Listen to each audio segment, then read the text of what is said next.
I'd like to call the January 15, 2013 meeting of the Buncombe County Board of Commissioners to order. And we will start with the Pledge of Allegiance, if you'll join me. I pledge allegiance to the flag of the United States of America and to the republic for which it stands, one nation, under God, indivisible, with liberty and justice for all.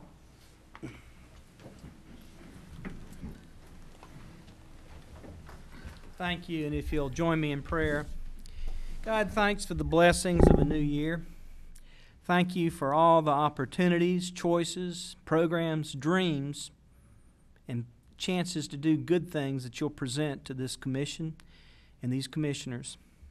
Open our ears to listen to all viewpoints. Open our eyes to the possibility to improve the lives of the people we represent. Clear our minds for good judgment and discernment of issues to do your will.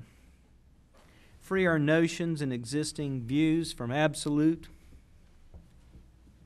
and help us to look at all options, including ones that best serve the people. We're honored to be your instruments.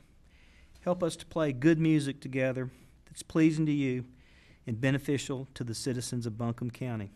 Amen. Amen. We have in pre-session discussed the agenda. We are going to, in the consent agenda, we're going to pull up a brief mention of the release reports and also the capital project ordinance. We have also elected to defer the appointment of the Board of Equalization so that the new members and existing board can meet the candidates, since they will be doing our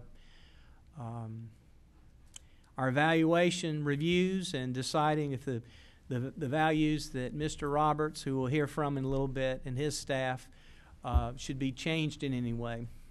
Once the Board of Equalization hears those appeals, they will go straight to the state court or state board instead of back to this board. So I think the feeling of the board is that we wanted to continue that. So with those changes, is there a motion to approve the agenda, including approving the consent agenda items that I haven't mentioned? So moved.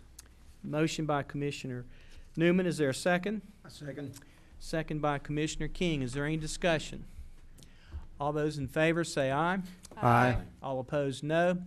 The motion carries 6-0. And it's a 7-member board, but we have 6 of us up here. But we have one more than we had last week, and I'd like to recognize Commissioner Fryer and ask him if he has any comments. I should have done that before your first vote, Mike, but Commissioner, if you have any comments, we're glad to have you on board, and welcome to the Commission. Thanks, Chairman. I appreciate it. We'll have one more here pretty soon, I'm pretty sure, and we'll have a full board, and we can get the people's work totally done. District 2 is a district. I'm hearing from people in that district already, breaking it down. But I think for all the votes for the people out there, and I'm here to try to help work for all the people of Buncombe County. So we have to work as a board to make that work. We will do that. That's a promise that I give you. But the people are, this is your house, and we want to hear what you have to say, and it's not all what we have to say. So thanks again. Thanks for having me here. Thank you, Commissioner Fryer. In accordance with the Code of Ethics adopted by this board, it's the duty of every commission member to avoid appearances of conflict and actual conflicts. Does any board member know of any known appearance or possible conflict with respect to any matter coming before the commission today? No, sir. Okay, if not, we'll proceed. Our first order of business is the Economic Development Incentive. Mr. Creighton's going to talk to us about that.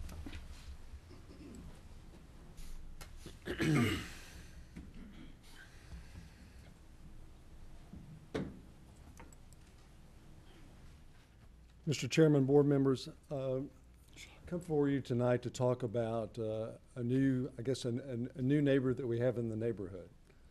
Very excited to talk about an incentive grant that we've offered Reich Manufacturing. They're a German plant. They make specialty parts for such things as vehicular parts, transmission gears, everything up to fuel injection parts. They also do specialty bearings, everything from power drills up to furniture.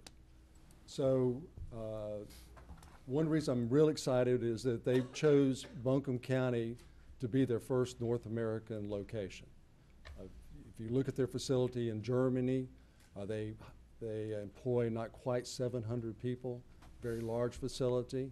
And the reason that they came to North America is obviously because of the automotive industry in North America. So they're hoping to capitalize on that.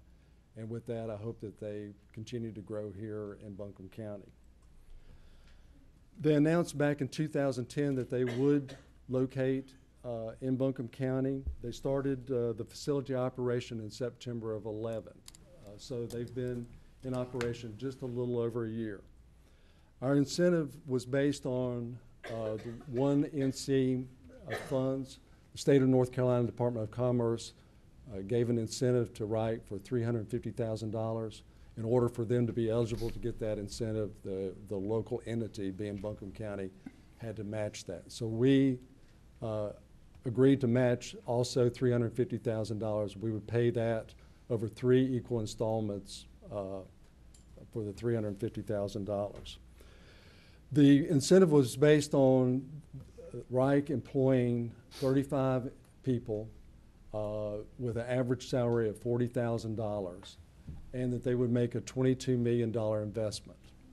Currently, right now, they have employed 27 employees, and they are meeting that average wage.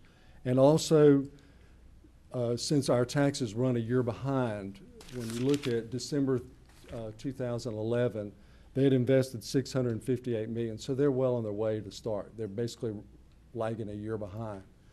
Tonight, we have Klaus Buell, who is the finance director for Reich here in Asheville, with us, and I'd like to ask him to come up and talk a little bit about their operation, and if you have any questions. And then I would like to come back and talk to you a little bit more about the incentive.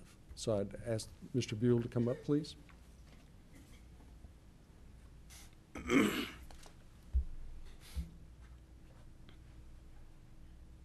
Hello, my name is Klaus Buhl. I'm the financial director of Reich LLC. I started in the September of 2012, and we have right now 27 employees. We will grow in this year to 50 employees. Right now, we will invest this year round about 3 or 4 million of machinery, and in December 2012 we received a new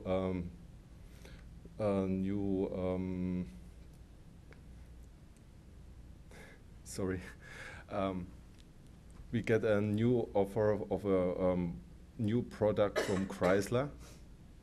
So this is the next customer.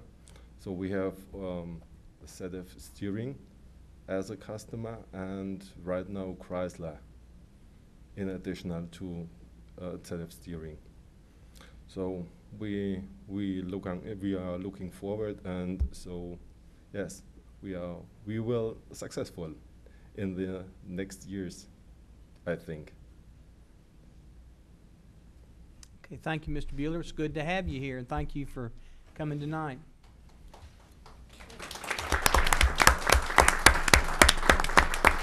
I guess just before Mr. Buell came in, he mentioned to me that also they were running 3 shifts, 6 days a week at this facility. So obviously they're up and running, and like I say, by the end of the year, 50 employees, which would definitely surpass what that their initial estimate was. I'd like to talk a little bit about the number of jobs and the investment and our incentive. As I mentioned before, our commitment to Reich is $350,000 paid over 3 years. And that was based, as I mentioned before, on the 35 jobs and $22 million investment. But Judy, if you pull up the first slide, is that if you look at just, and I want to base my estimates on just the 35 jobs, not the 50 that Mr. Buell had mentioned in his presentation. But if you take the 35 jobs, those are what we call direct effect jobs. And you look at the indirect would produce 19.9.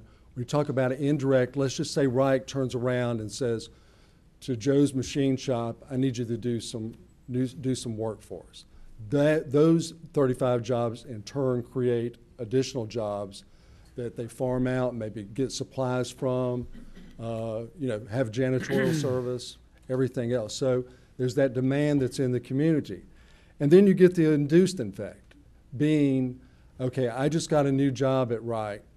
I haven't had my teeth worked on in 2 years. I'm going to go to the dentist. And all of a sudden, the dentist is saying, well, we need a new hygienist because, we've got additional people here. So when you look at it, the 35 jobs really create over 72 jobs in the community. And the next slide, Judy. And then if you talk about, okay, what that return on our investment is, that I mentioned the $350,000. If you take the direct effect, which is the dark blue at the bottom, and say that those are the wages, that's $1,400,000 a year that's created and goes into the community. And then you talk that indirect effect again, being the 19.9, being the suppliers, somebody else that does maybe some subcontracting work, that's $753,000. Then in turn, on top of that, and the induced being the dental hygienist, is another $567,000, and that's in the bright lime color there.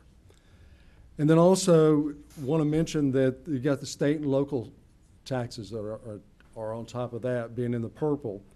Those state and local taxes, sales tax, obviously income tax that are paid, the property tax, motor vehicle tax, that's another $404,000. And then you look on the top, being those are the federal taxes that are paid. Those are over $626,000. That's obviously my employee tax, corporate tax, business tax. So our $350,000 all of a sudden is producing from that incentive a total of $3,754,000. That's annually. So our investment is over in 3 years. Reich is saying, okay, we're hiring 35, but really by the end of the year it should be 50. So that turns around over and over and over through the economy, both local, state, and federal. So I think that for every dollar we're investing here, we're getting more than $10 in return. So I think that's very important to kind of look at saying, okay, we as a county invested $350,000 for 35 jobs with average wage of $40,000, but really their return is a lot greater than that. So I kind of wanted to run through the numbers and kind of tell you, okay, this is what our incentive really does to the community and what it's going to do year after year. So I'd be more than happy to answer any questions, and we can have the public hearing. Okay, are there any questions for Mr. Creighton before we do our public hearing on this potential appropriation? I've just got a comment for Mr. Creighton. One of the things that I had mentioned to him was the fact that as people come in and you hear the numbers that's been given out, that the county's given $3 million for this or $2 million for this, that you don't hear the return on that investment. And I have got to say that you absolutely knocked it out of the park tonight with the information that you provided. It shows you clearly the return on the investment. And because the county spends $1 million to bring someone here or whatever the number is, I was blown away. I didn't have any idea that it would be that much of a return, but that was excellent information. I think it is very helpful to the public to see that. Getting a return on investment of 10 to 1 is amazing, and then he trumps you by 15 jobs, yeah, right. Which is very good to hear that information. Excellent work. All right. Appreciate it. I'd like to echo same sentiments. I know that incentives can be somewhat controversial. but having spent a number of years myself in the manufacturing sector, I know how important these jobs are. I know how important they are to Buncombe County, and I appreciate the work you're doing, and along with the Economic Development Commission. So keep doing it. Thank you. I was in business, and I understand the $22 million investment. There's a base that brings tax base back to the county. What you're doing, basically, the economic side of it, I looked at and I thought about property tax and this and that. What you can't do, give the people the property tax, but you can give them incentives. So on this $22 million investment, plus all the people working, and that was a very good chart, you're bringing forward out of the $22 million, which it'll go down for the equipment, but you're basically giving them a break on their taxes. You take their tax money, we give a little back to them, but they give us jobs. So that's the way I look at the incentive side. It could, you have bigger ones and you have smaller ones, but the simple fact is this is a good way to do it because we need work in this valley, and Swannanoa Valley, we need to find more businesses for Buncombe County. So we just have to keep doing what we're doing here, and I appreciate it. Yeah, I think a lot of people perceive it as that, okay, here's a company coming in, here's $22 million, and you take 52.5 and multiply, and it comes out to $115,500 a year. And, okay, so, over 3 years, then, okay, pretty much the incentive back, but it's a lot more than that, and Right. it keeps on giving. That's the most important thing about it. And obviously, my hopes are that they've got not quite 700 employees in Germany. I hope one of these days that we can say that in Buncombe County. Yeah. Any other questions before our public hearing? Okay, is there let's go ahead and take a motion. Is there a motion to approve the, well, no, we do that afterwards. Public hearing first. 3 minutes. Any member of the public wish to be heard, we'll start at 4:52. Mr. Rice?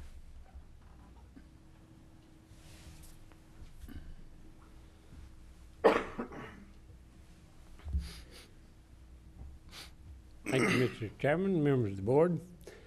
You've got the greatest company in the world to make your argument with, and you've done it today. But I want to bring something to your attention.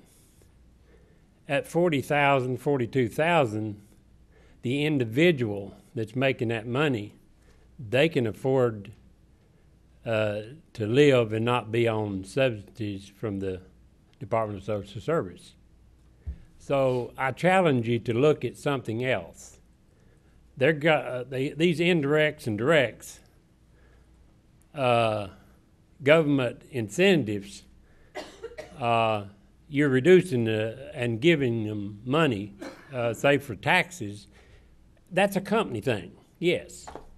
But why not challenge yourself to talk to these companies about what is going on in their company that is directed by legislation and health insurance and other things that they might not be aware of that you might, as a government, could help them to understand. They might be other ways that would reduce their costs and bring that to their attention, because if we're getting these large incentives out here and we're not getting the dollar amount to sustain a family, then I don't care what indirect or direct you're doing here on the screen, you're not really doing nothing. It's bringing money in, yes, but what it is affecting the consumer out here that is having to live in the community. I'm concerned about the individual. The manufacturers, they're going to be here whether people here or not. They're going to do something to survive. So I think we need to look at the individual, because if the money ain't here to support them and they have to go to welfare, or we call it welfare or whatever, these indirects and things, your chart looks beautiful, but I think you can help the local business people if you just ask them directly, what is it that you've been trying to do that you can't get done to lower your overhead or whatever you're doing, and see if there ain't some kind of laws out here that you can push up the line to the legislators to reduce something to help them. Thank you. Thank you, Mr. Rice. Is there any other public comment tonight?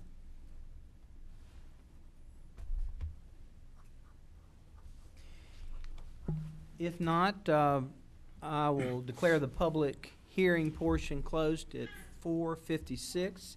Is there a motion to adopt the incentive as outlined by Mr. Creighton? Make a motion. Motion by Commissioner Belcher. Is there a second?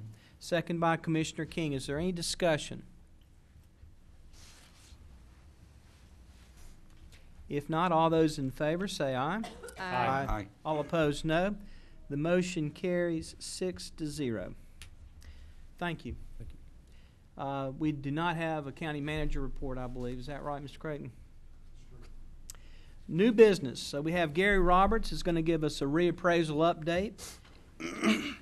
Thank you, Mr. Roberts. I know this is a busy time for your department, and you do a great job for us. Thank you. Yes, sir. Thank you. Let me ask also on the agenda, I know we talked about the release, 2 release reports. Is that something I need to cover at this point too, or? Let's want to do that now. I know you moved Probably. that from the consent agenda, so I didn't know if that's Why something. don't you work that into your, we'll vote on both of them. We'll vote on at the end of your presentation. Just work that wherever you'd like. Okay. The presentation then that I want to present to you today really requires no action. It's really to give you guys information, let you know where our office is in the midst of doing the reappraisal. My hope is to talk about 3 different subjects here, give you that update. I want to talk to you directly about things that you need to know as a board, if you could ask about values. And then, as we all know, tax bills are going to come out from the new values. Rates are going to be set, and then the new bills are going to be mailed out. I want to talk about, in the end of the presentation, a little bit about assistance for our citizens. Are there some available, and what those might be, and kind of go over those briefly with you and encourage through this presentation maybe citizens that might see it to contact our office about it. So, doing that, let's get started with our presentation. I have some slides that I kind of want to go through with you. The first one that we need to cover, let me talk about, here I guess is the first one where I just cover a little bit about what are the main things. In this, I want to talk to you in detail about the reappraisal. What is it? What causes it? And then, what do our statutes say about that? What are the important dates as we go through it that you need to know and citizens need to know as we go through? One of the things I'd mentioned is when we send out 120,000 notices, you're going to get contacted. A lot of people like to start with you and then call our office. I'm going to talk a little bit about that because you will get hit with a lot of questions. And then assistance for our citizens. The reappraisal. Let's talk a little bit on that. No doubt reappraisal, when we start talking about changing all property values in the county, people get nervous. You raise values, you drop values, but the main purpose for the reappraisal and for our office to look at assessing new values to properties is to look at properties at their current market value. As most of you know, we haven't done our reappraisal for over 7 years. January of 2006 is the last time we've done it, so there have been a lot of changes in that. Second bullet up here talks about fairness and equity. The main thing that I think happens between the times of the reval is you'll see neighborhoods that go up in value and you see neighborhoods that go down in value. And this is based on the market of what properties are selling for. When properties are selling very good, people are paying less taxes. I'll just be honest with you. If you see house prices that are growing fast, they're not paying as much tax as a property that might be declining in tax. And I think citizens see this.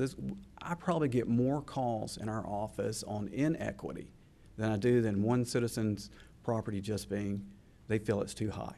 They're comparing it to other properties is what they see. So that is the big thing when I talk to you about doing a reappraisal is the inequity or the fairness that people see in paying their fair share to somebody else paying their fair share of tax. So main thing in this to know is that we're going to go through and re-examine all properties based on information that we have on those, current information.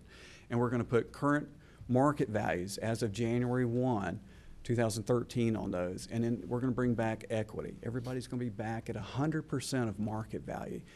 So when you apply tax rates to it, it's more fair for citizens. Now, the mass appraisal process. You know, when you hire somebody to come out and do an appraisal, they're usually looking at your property. They'll sketch a lot of information about it and tour your home. They'll take photos, and they'll compare your property to like 2 other properties. And then they'll find a third one somewhere else in the community to show stability in this. When the county government looks at fair market value, we do this different. We break the entire county up into neighborhoods. Neighborhoods could have anywhere from 2 or 3 properties all the way up to 50, maybe 75 properties. Well, what we're trying to do is put homogeneous properties together. We look at the sales of properties between land and the improvements. We also look at the cost of construction on those properties. And if we get into commercial properties, we look at the income approach of properties. What is their best way of returning an investment to the owner of the property? It's a different process, but we look at all 3 of those to try to come up with the fairest value to do that. But when we apply the values to those neighborhoods, we're doing it more in a broad mass approach and not just looking at a citizen's property and comparing it to 2 or 3. We're taking a neighborhood, establishing some good sales or construction costs, and then we're applying values at a mass. So realize we're not going to be as exact. Now, we do want to hit market value, and I think we're going to be very close to it. But we're not going to be as exact as a fee appraiser that would come out and look at your specific home and tour it. We don't always have that option of coming in and touring that. So we appraise just a little bit differently. I want you to know that. We gather data over years and years, and we go out in between revals, and we gather new data. Anytime there's a house built in the community, we're there. We're looking at it. We're taking photos. We're getting sketches of that property. We're looking at the grade and condition of all properties in the community. And then we assess a value to the land, and we assess a value to the improvement. Together, that value comes up to what market value is. So when citizens look at their values, you know, they certainly need to look at how we break down the land value on the property record card or the improvement. And then look at that and see, is that reasonable to what the market value of their property should be?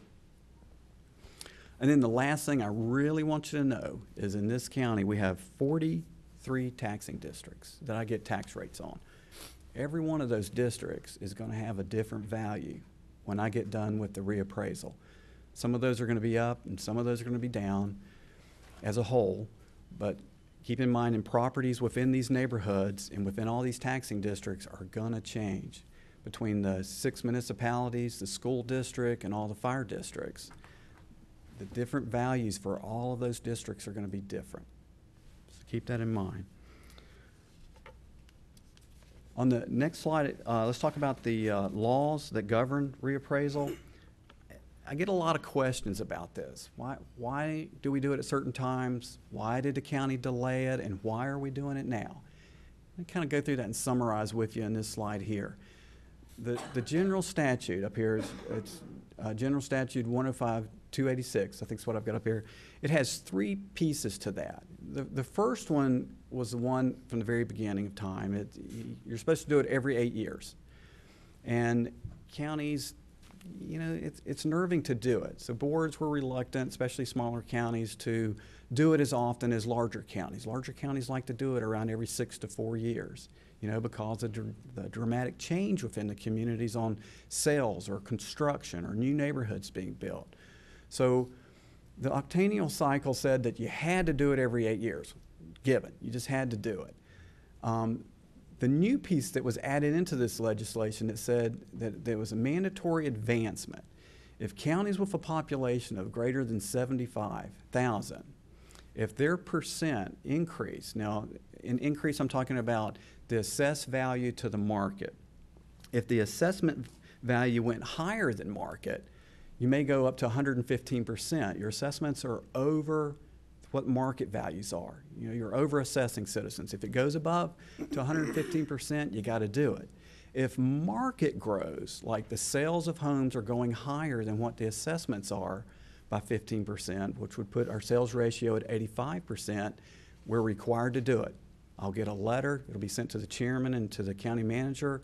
They'll put me on notice that says within the next year I have to have it completed. So you don't even have to approve it. The last part of the statute allows counties to advance that to what they deem, talking about the governing board of the commissioners now. Towns don't get to do this. This is the commissioners only. If the commissioners see that there's an astronomical growth in the community or the assessments are higher than the market values, you have a right as a board to step up and say to the tax department, we need to conduct a reval. Give us data. Show us where we're at and assessments. In 2010, what the county was on was a 4-year plan for the last 30 years. Every 4 years, we did the reappraisal. And I think all the tax districts and the cities were very accustomed to that. When we got to 2006 and did the reappraisal, it wasn't any time at all that market values continued to go up for 06 and 07 and then decline dramatically. That term, the Great Recession that we had. And then values are again starting to come back up in certain areas. So you've kind of seen that wave, tidal wave of values going up and down and back up. What we did in the 2010 year was the county manager and myself began looking at the values, and we were getting back close to what our original assessment was. I came back before the commissioners at that time and advised them that I didn't think it was in the best interest of the county to do the reval.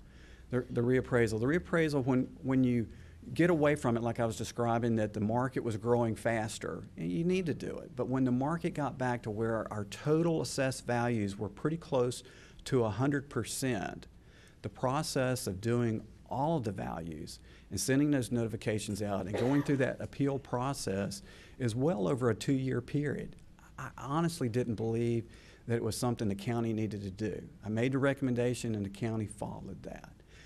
What the county manager and I have done since that date of 2010 is each year we look at that. We actually look at it each quarter to see where the values are, and we run a sales ratio to look at that. And as we saw ourselves beginning to get away from 100%, this last year I came back and recommended for the board to do that, and the previous board did approve that. So that's the point we're at now. My thought is that we're going to be back to the 4-year plan. You certainly, I think all of you guys see stability in our market. Values are beginning to level out, and we hope that they'll grow again and come to a more stable area to where we can go back to our 4-year plans and stay with that. So hopefully at this point, you'll see and the citizens can see that we're trying to get back to our normal plan of 4 years. What are some of the important dates? Well, I covered those a little bit. That on August 7th, I did come back before the board, and they approved by resolution to do the reappraisal. Within the next several weeks, I brought you something called a schedule of values. This document is ever so important in the world of tax. It probably means nothing to anyone else that wants a change in value or how we value. But what the schedule of values does is once you approve it, and what's in this document is how it describes every type of home or improvement that we're going to value. It details how we value land and commercial properties or manufactured homes. When that was approved, that is the schedule and the only schedule that I will value properties with for the next 4 years or until statute changes that we need to do another reappraisal.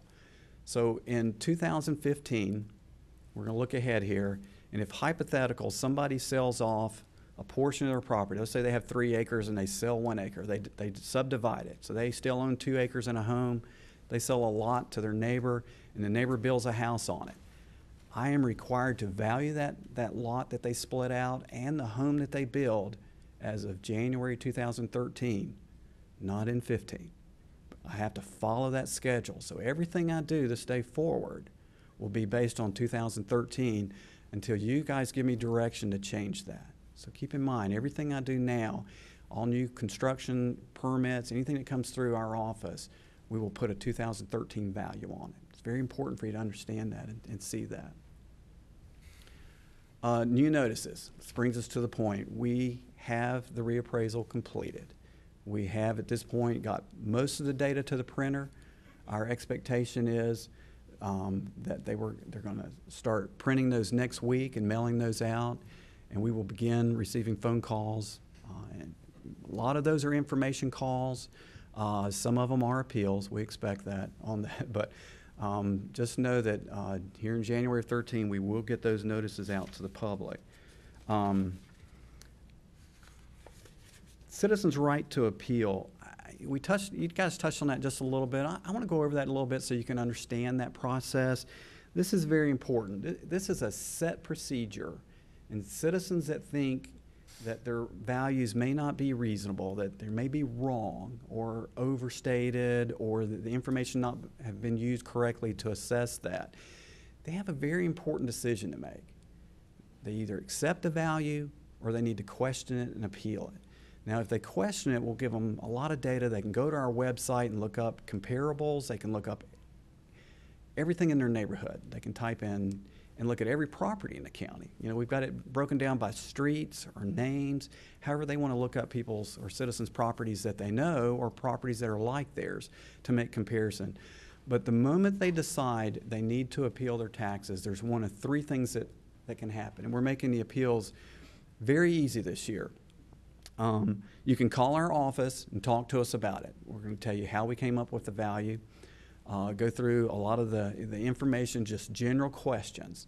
And at some point, they're going to say, I need to appeal. You know, we will log the appeal. We'll walk them through that process of what they need to do. They may want to set up a time to come into our office and talk about it in more detail. It's normally what a lot of the calls are, other than general information. The second process is the form that we've mailed them. It's got the new value on it. They can tear that off. It's an 8.5 by 11 sheet that's got some basic questions that we would like for them to answer, and then attach any information that they have about the property that might show something different and mail that back to us. The third thing we're going to do this year to make it easy is they can go in on the county's website and do an appeal through our website. It's going to be some basic information that they need to fill out. They can attach any information such as photos, repairs, insurance documents, things that they think they're important, could be old appraisals that they have. Any of that information they think is important to share with us, they can link that and email that back to the county. We will log an appeal, and then we will work that process for them. So there's 3 ways we have this year for that. Now, the appeal dates are important. I've got there February through mid-April. We will start meeting with the public around the 10th or 11th of February. We'll set up rooms. We'll take a lot of calls prior to that. My expectation from past revals or reappraisals is that we'll get a lot of phone calls the very end of January, very first part of February. We want to keep as many staff on those telephones to answer that for the public, to make that transition of receiving that value and the questions that you have as easy as possible for the citizens. When we start that, the appeal process for citizens to come in, our whole next period will probably be to handle the people that want to come into the office first, sit down and go over that. Somewhere around the middle of March, then we'll start sending our appraisers back out into the field that people are asking us to look at their homes or to come out and see something that we might not have seen that might have some bearing on the adjustment of their appeal. Now, the Board of Equalization and Review and the appeal processes. I just want to touch on that a little bit. You are ever so correct in the Board of Equalization and Review, Board of E&R, we use that term, is a very important board. It's a 5-member board. It's very technical in looking at real estate values, business assets. It looks at depreciation schedules. It looks at land sizes of properties. It looks at general statutes, and did we apply exemptions and exclusions fairly? Very technical. We usually pick an attorney to be on the board. We have several appraisers, a commercial appraiser, small business owner, people that have a little understanding of the real estate market. We have 1 or 2 real estate agents that sit on that board. They hear a lot of information from citizens, and they have to make a decision at the end of that case. Citizen will present their side first. County will show how we established a value very simply. You know, what we did, either the cost, sales approach, or the income. We'll justify that. The board will ask a lot of questions, that Board of Equalization and Review. And then they make a very important decision for the county to either hold that value or reset that value. And sometimes when they reset a value, if they do it for a neighborhood or a condominium association or a group of townhomes, that one value may change that entire structure. So it's very important that you do look at the people that you believe deem best to serve on that board to help the tax office and the citizens. The whole board is there for the citizens. It's your voice. for the citizens to come to and see that and then make a decision. So you are right in wanting to interview those, meet those people, and see that we've got the best people on there. 4 of the board members are very trained and coming back on. We have 1 new board member coming on. The new board member has served a 6-year term and was willing to come back on the board. So a lot of experience he brings back to the board, that person. He's a builder, an appraiser, and a real estate agent that he brings. Finding people sometime too for that board is not always easy, so I'll be glad to help you with questions on that too. If a citizen doesn't agree at that point still with the decision that's made, they can go to the next level, which is the Property Tax Commission. The Property Tax Commission is appointed by the governor and state legislators to serve on that. Again, it's a 5-member board. They look at those cases and they make a decision of what they believe, if the tax office is correct or is a citizen. And it gets more into the attorney role at that time. If the county goes, we have to have an attorney. I can't just go down there and pipe up and tell them what I think. It's very, much more rigid and strict when you get to that appeal. Citizens still aren't happy, and it gets more into the technical type or into statutes. You can see them go to the Court of Appeals or to the Superior Court. Buncombe County's had a few cases over the years down there, but none recently. We work very hard with our citizens to resolve their appeal at the informal level with us first. Usually with the Board of Equalization and Review, we'll have around 100 cases, 75 to 100. And then at the state level, we may have less than 10. So you can see when you start getting to a higher level, they kind of trickle down. But it is very important that we serve the citizens the best we can and be as fair as we can with those values. The next 2 things I wanted to point out on here is I'm sure you guys know, the new board members, you're going to have to set tax rates. I'm going to work with you with the county manager. Fire departments are going to send you budgets. You're going to see the school budget. And you're going to have to review a lot of these rates that are being set and approve those in the end. Once you set those rates, they've got to be done by June 30th. I will take those new rates for all of those districts, and then the 6 municipalities will send me theirs. And I'll begin applying those to the new values to get tax bills ready. What we do during that appeal, or that period, is we'll go back through the values one last time, make sure we got everything correct, name, address. We get notices out to people. We begin applying to the tax rates. We sample those to make sure they're accurate. And then around August 15th, we have the tax bills ready, and we'll mail them out to the public, and people can start making their payments at that point through January 6th. All right, here's the important one. I'm going to digress a little bit, so if you certainly have questions, ask me. I covered a lot of the reappraisal side. I'm going to get into the side that when we send out 120,000 tax values, you have a lot of friends in the neighborhood. You go to the church, you go to the grocery store, and you're going to bump into people, and they're going to talk to you about their property values. I think that there's a couple things that I want you to keep in mind. Taxes can be very complicated to be put together. They're not always as easy as you say somebody's got a home and a piece of land and you put a value to it. There's a lot of steps that go into looking at that and to see, is that home fair within that neighborhood that I described? And is that neighborhood correct within the quint? So there's a lot of, it can be very complicated when you get into these discussions with citizens. I would just be ever so cautious to keep them within the appeal process. If somebody wants to appeal, there's special procedures they have to do to appeal. And if they miss that step and they're not in an appeal process, and then later they come back and say, but I thought I was in there, they can get very frustrated at that point because the time frames of that mean that you can't let them in. I mean, if you let one person in, you got to let everybody in. And it's not that we don't want anyone in, but we have to go by the general statutes of when people can get in. As we mail those notices out, citizens have 30 days to appeal. They also have up until April 18th will be when the board convenes and adjourns this year, the Board of Equalization and Review. When they adjourn for the year, there will be no more appeals. So if you're talking to citizens and they're questioning those values, kick them to the tax office. I gave all of you some business cards. Kick them to my attention. I'll be glad to call them, talk to them, and just answer questions. Or if they need an appeal, I will make sure they're in that appeal process so they can go through the whole process, and we can look at the value and make sure that we got all the information about their property correct, and then to see that the value's correct. And then the last thing I want to say on that is, you know, we're human. I mean, we're looking at a lot of data. Some of our data could be dated. Some of the data could be as fresh, but it was written down incorrectly and entered into our computer system incorrectly.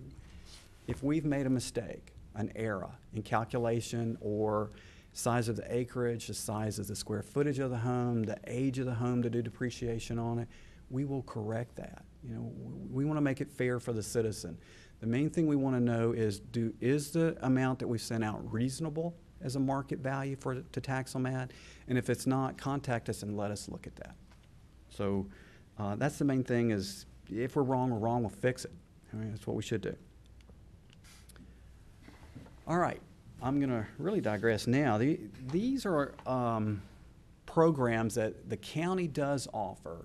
The state legislators have designed these programs. Some of them are very technical. I'm going to kind of cover them quickly for you. If you have questions, certainly ask me. But they're the elderly and disabled exclusion. You see that term exclusion? That means when we make an adjustment to that bill, it's gone. They don't have to pay it back. It's exempt. Disabled veteran, same thing. It's an exclusion we take off the bill.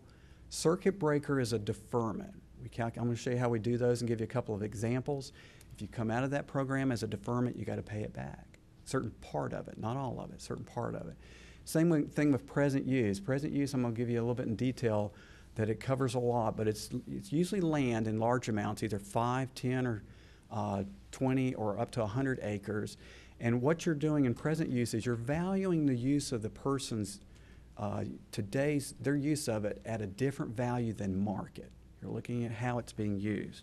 And I'm going to go through those and let you see that. Elderly and disabled exclusion.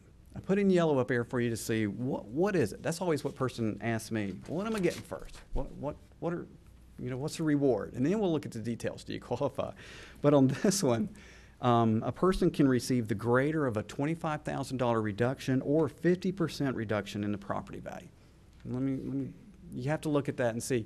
If you've got a person who owns just a manufactured home and they're renting the lot that it sits on, and say the manufactured home is $30,000 in value, the greater of those is to give them the $25,000 reduction, and they pay less tax than they would at the 50%. But now if you've got somebody that's got a home valued at $250,000 and they qualify, the greater would be 50% reduction in the property value. So you have to kind of look at it and see which is the greater benefit for the citizen based on the asset they own and what they're applying for. Now here's the requirements. It has to be the owner's permanent residence. You can't live in Florida and come up here for the summer. That doesn't fly. You know, it's got to be your permanent residence here in North Carolina, and we're going to do a few steps to verify that for Buncombe County. For the elderly, you have to be age 65 and older as of January 1st of the year you're making the application. So now, we're midway through January. By January 1st of this year, they need to be 65 or older at the time of that application. If they're totally and permanently disabled, they're required to give us a statement from their physician verifying that.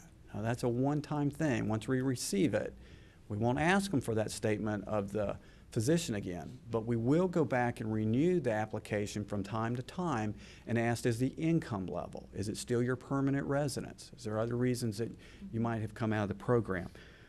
And then the income is for both elderly and disabled. And it's from the previous year, from January 1st through December of the previous year, and the income level is $28,100.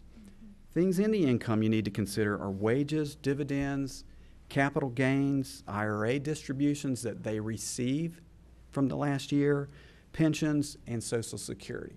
So we have to look at the accumulation of their income for the year. Now, if they're fortunate and they have a nice bank account and the money's sitting there, that's not counted. It's what they take out and use for the year. So we would count the interest, but so if they fortunate enough, an elderly person that has $100,000 in the bank, but they only take out $10,000 to use it, that's what the income is. That's what we're required to look at. Not that they got a bank account, full of money in. Gary? Yes? Where do you get the 28.1 from? Good question. The Department of Revenue each year is set by the general statutes to look at the COLA that is adjusted from one year to the next.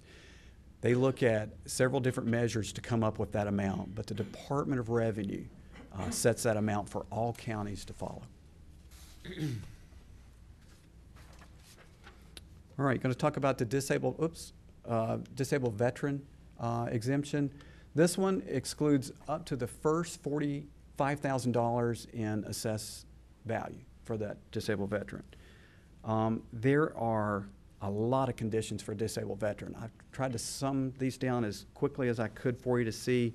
If veterans are out there, I would certainly encourage them to contact us on these, but it would have to be an honorable discharge or under honorable conditions.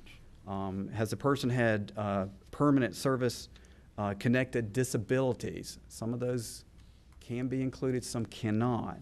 And then also if they receive special funding for a housing needs through federal statutes, they can qualify as well.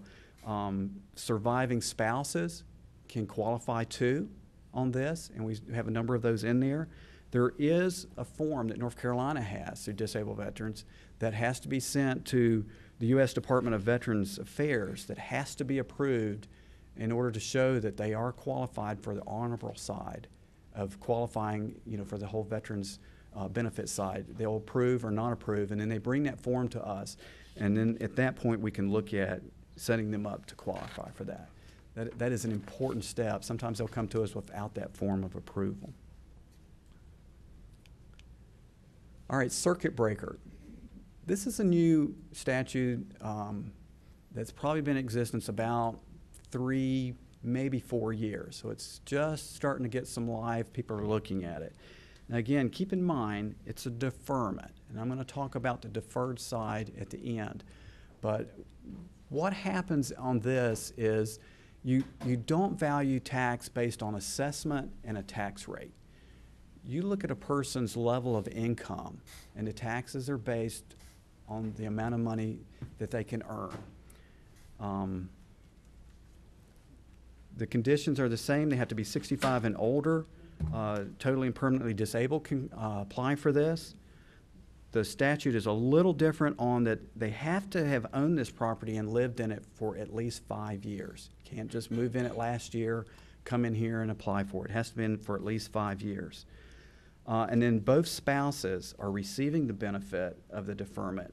Both are required in this exemption or deferment to sign that application.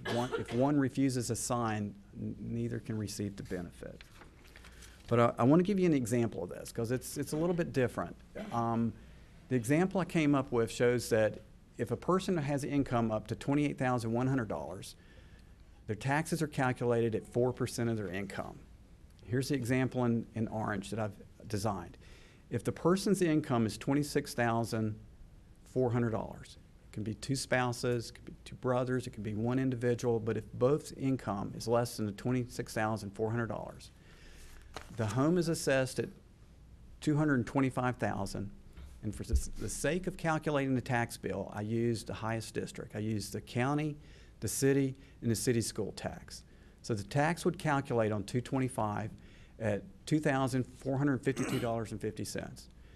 You would take 4% of the income, which would be $1,056, and then $1,396.50 would be deferred. Now that sits on the county's books as a receivable if they were to come out of that program. Now I'm going to give you an example if they go above this amount, and I'll talk about the deferment if they come out. The same statute allows a person, if the income is set for whatever it is for that year that Mr. Belcher asked, $28,100 for this year, you can also be in a higher percent calculation if you're as much as 150 but not greater percent of what the established income is. So when you take 28,100, calculate times 150%, you can see you can earn up to $42,150. And you're taxed at 5% of that income. In this example, I said their income is $41,600. We see this. If somebody has a small pension and you have 2 husband and wife receiving Social Security. We see this a lot. The home's still assessed at the same amount. The tax bill is calculated at the same city, county, and city school rate to be the same, $2,452.50. But this time when you apply 5% to the income level of $41,006, you can see $2,080 is what they would pay in taxes. The remainder would be exempt. Deferred. Now, let's talk about the reasons that they would come out. If somebody's in this program and say they stay in it for 15 years, from 65 up to 90, they stay in it a long time. If you come out for that, it's not your permanent residence, or you sell the home, you no longer live there, or you pass away, you're no longer the owner of it. It could be sent to your heirs. Those things would actually kick you out of the program. But what happened? And then you would have to pay 3 prior years of this amount back. So if you're in it for 15 years and you only had to pay 3 years back, 12 years were deferred. You had a lesser tax bill. And that's the benefit of the program. It lessens your burden.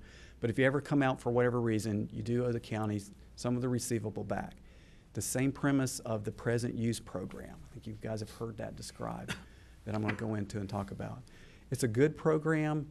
I think there's a lot of judgment call when you look at the elderly or the veteran or this program. You cannot be in all of them. You have to pick the one that you really want to go into on this program. But there's reasons to have a deferred bill, and there's reasons to go into the elderly exemption. And I think owners have to look at that and kind of try to decide what's best for them. So, present use. There's 4 areas under present use that you can receive reduction in your value. And the reduction in the value on this program is that we don't look at the property as a buildable site or a home site or that it's going to be a future development or a commercial site. What we look at it is that you're applying for a specific use that you intend to use that property for, and it's within the state's guidelines, and you're taxed at a much lesser amount based on that use that you're restricting the property to. So let's go through these and you can look at them. The wildlife conservation is about 2 years old. It's recently added. And this, you're doing 2 things. You're either protecting or you're conserving something as a conservation. But if you're protecting, usually it's animals or a wildlife habitat. I know it sounds funny, but if somebody really into aquatics of a frog or a swamp area, that qualifies. If they set it, they maintain it for those reasons and make sure it stays clean and it meets the guidelines of the Wildlife Resource Commission. Also, if you're going to conserve certain species like longleaf pines, small wetlands, streams, rock outcroppings, there's reasons for those.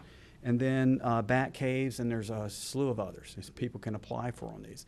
Usually people have large tracts of land, 300-400 acres, but you can do a minimum down to 20. You can put in the program or up to 100. You can't put more than that or less than that when you choose this. You have to work and come up with a written plan that is presented to the North Carolina Wildlife Resource Commission. They review that and they approve it. They put feet on the property. They come down here, they look at it, and they make sure that what you're wanting to do and the plan that you're writing maintains either these species or these plants or these animals that you're wanting to maintain. And there's reasons for that, like the conservations. There's good things for it. Forest land, 20 acres or more property under a sound management plan with the production of harvesting trees. See, a lot of people that want to do this, but they don't want to cut the trees in the end. You have to cut the trees. Now, a lot of people do it as select cutting. They don't do clear cutting. You see a lot today, which you work with foresters on this, on how you want to cut those, and they help you with these plans, and they help manage the property as well. And there's private companies too. We have around 980 people in that program. Agriculture, again, this is in the production of crops, plants, or animals. You have to have a minimum of 10 acres to qualify for that. You see a lot of people doing hay or cattle in our area. I have seen some new things like barley being grown in our area, which is pretty exciting. But minimum of 10 acres. see on that. Horticulture is a lot different. Usually you see berries, you see vegetables, nurseries, or floral. You see people that want to grow shrubberies to resell in a plan like this. 5 acres or more is what they have in this program. On agriculture and horticulture, those two programs, you have to have a minimum gross income each year of $1,000. So if one year is a bad year, freezing or weather or something, dryness, and they only earn $800 out of it, but the following year or 2 years down the road they earn, say, $1,500, you average that together over a 3-year period, and they need a minimum of $1,000. Usually people qualify for that, either hay or cattle or things that they're doing. I've not seen too many not qualify due to the weather. We watch that with them. I would say on any of these programs, if citizens have seen it, certainly contact our office. We will help them. These programs are a little bit complex to get in, get set up, get us the information. We will walk them through that process. This was the most of my report tonight to go through. I wanted to kind of give you where we are at the reappraisal part, what to do if you get hit with questions on the reval or the reappraisal, and then is there things that the citizens can do. I'll be glad to answer any questions that you might have from any of these areas. I have a few questions. So in terms of, so next week's the big week. Everybody's going to get the envelope, or maybe, probably, right? Yes. So are you going to give us a preview tonight? I mean, in terms of kind of the aggregate value. Yeah, I pulled in, you're right, residential folks will begin seeing those. We're going to mail them Tuesday. We've got them at the printer, and they're going to receive them. We pulled back Monday morning some of the commercial properties to do one last look. My intent early on was to try to give you some values tonight. I'm making some adjustments in some of those. So we'll Ones, yeah, we're refining that. Okay, that's exactly. Great.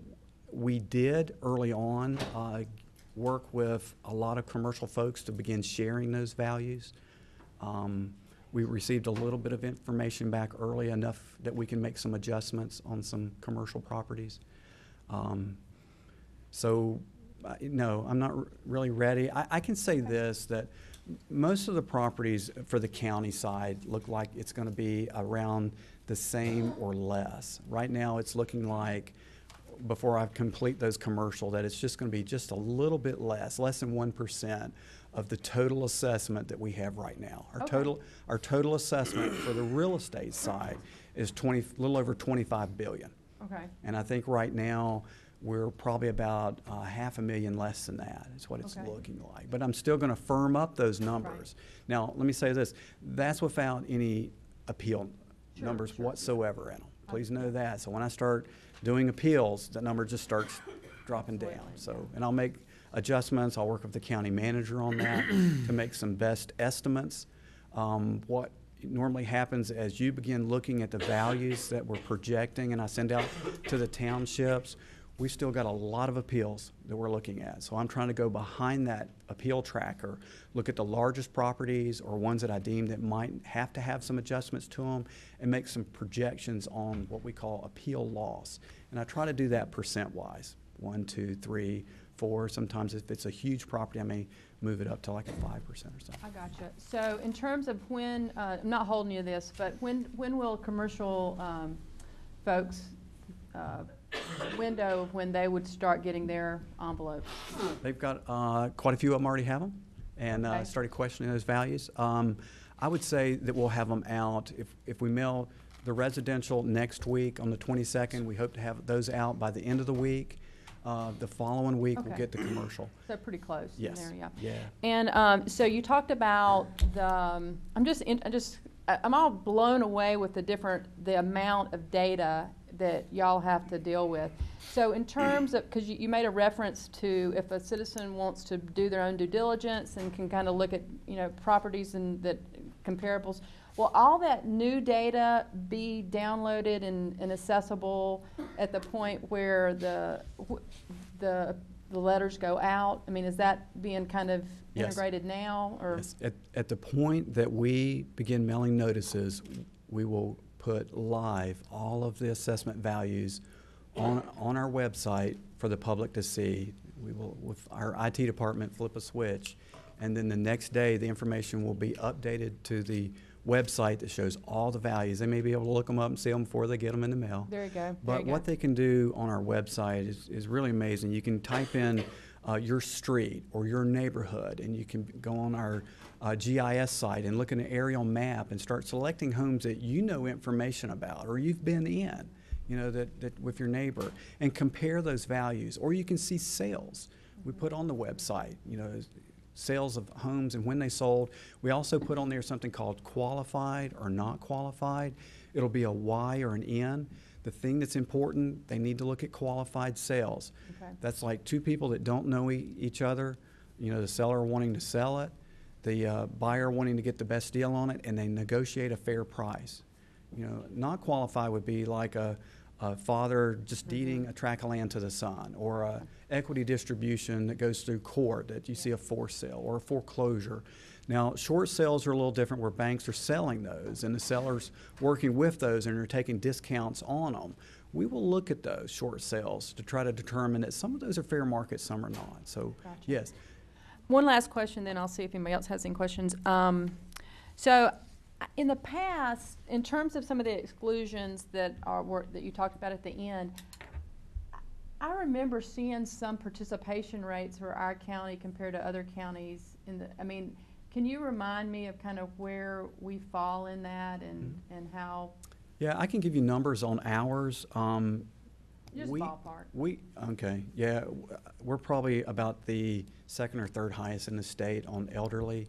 Land use is different all over the state, so it's hard to say that we do better than others, depending on how a lot of land is used. A lot of the Piedmont, coastal doesn't have as much. They have some more aquatics or fish hatchery type properties that are on the coast, that are out in the ocean that properties can't apply and qualify for. But elderly, disabled veteran, and circuit breaker, we are probably higher.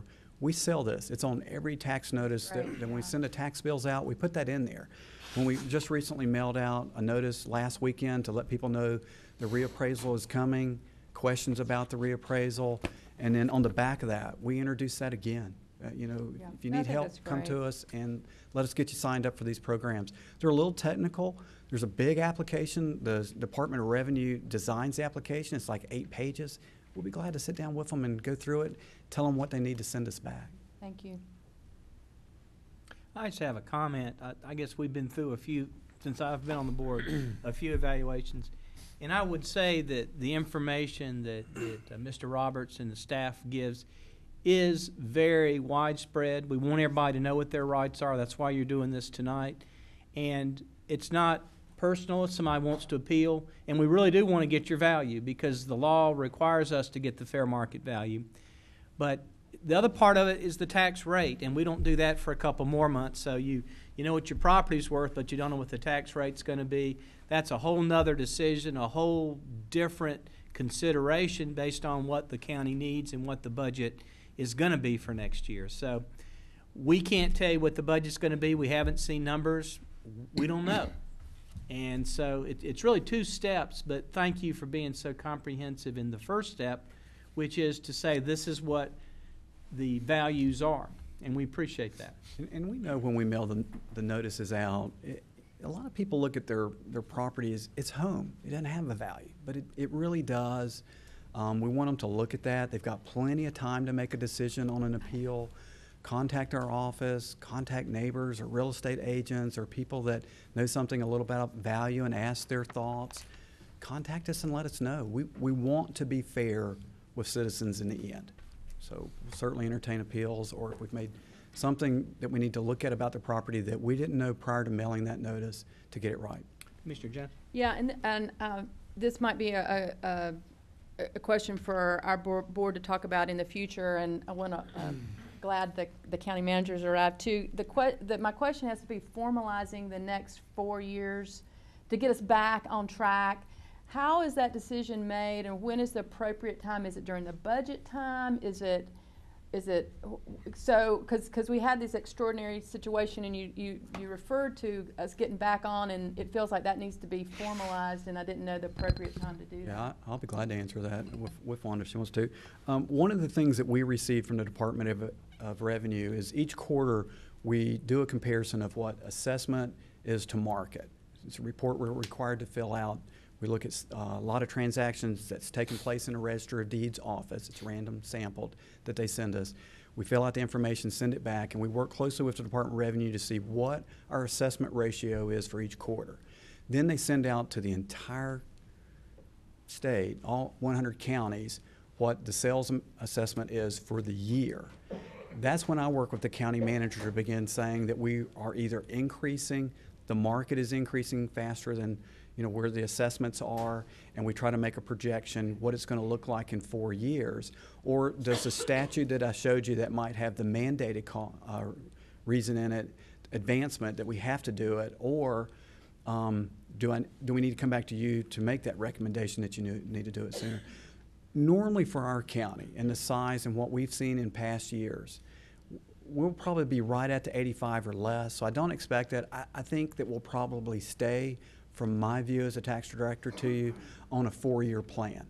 I don't see values getting astronomical like they were before unless something dramatically changes in real estate. But I think what we'll see is probably some comfortable increases in different markets. Some of them will be a little catch up, from where they're at currently to get back up to, where they need to be. But I do think there'll be a much more stable area of real estate values in our community. And then the 4-year plan, will look much better to citizens when we do the reappraisals. County manager, I would imagine, I'm going to tell her as early. So it's really, we're just going to wait in here. It's not like I move that we move back to a formalized 4-year plan.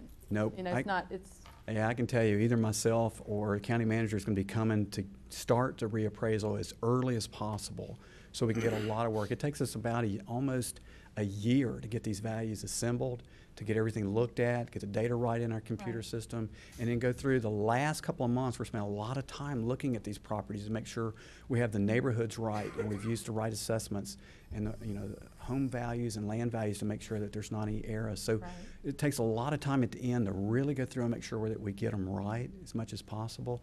So we want to try to get to you as early as possible to get that done. And then the second year of it is the appeal side. So yes. I got you. I'll certainly be coming if Wanda doesn't. Any other questions or comments? Board? I have a real simple question. Gary, on the present use property policy, on the forest land, the agriculture and horticulture, you got the 20 acres, 10 acres, 5 acres. That's the minimum size it has to be, but there is no upper size limit on that. Is that correct? Exactly. Okay. Exactly. And then as you are working with citizens too, that you do conservations, that has a big part. If somebody's in a forestry plan and you do a conservation, that has a big bearing on the forestry assessment that we do. It's very beneficial to them to have it, and it's beneficial. But no, you're right. If they have a large tract and it qualifies, it certainly can get in it. Now, something also that we do a lot of, and this probably more of the mountainous area of the state, is if you see a person, or we have a lot of people that are in the forest land and agriculture that may have cattle, that we will allow them to run the cattle through some of the forest area and still receive the benefits for both. So if they move their pastures around for the cattle and they put them in the tree area for different reasons, and there's good reasons to do that, we will still qualify them. So see cows under trees, remember that's something that is acceptable to do. So. And that's a state program, is it not? We can't adjust that. That is North Carolina's decision, not ours, correct? Right. The main thing the citizen needs to do is the ownership of it, making application, and that they do use the property for the things that they're applying for. And we do go back on all of these programs, every one of them I told you about tonight, and we audit these programs. We look to make sure that they're either still living, they still have the income that meets the thresholds, or they do have ag products out there, or they are cutting trees, and the forestry plans they've drawn up are to date. Now, forestry plans are long-term.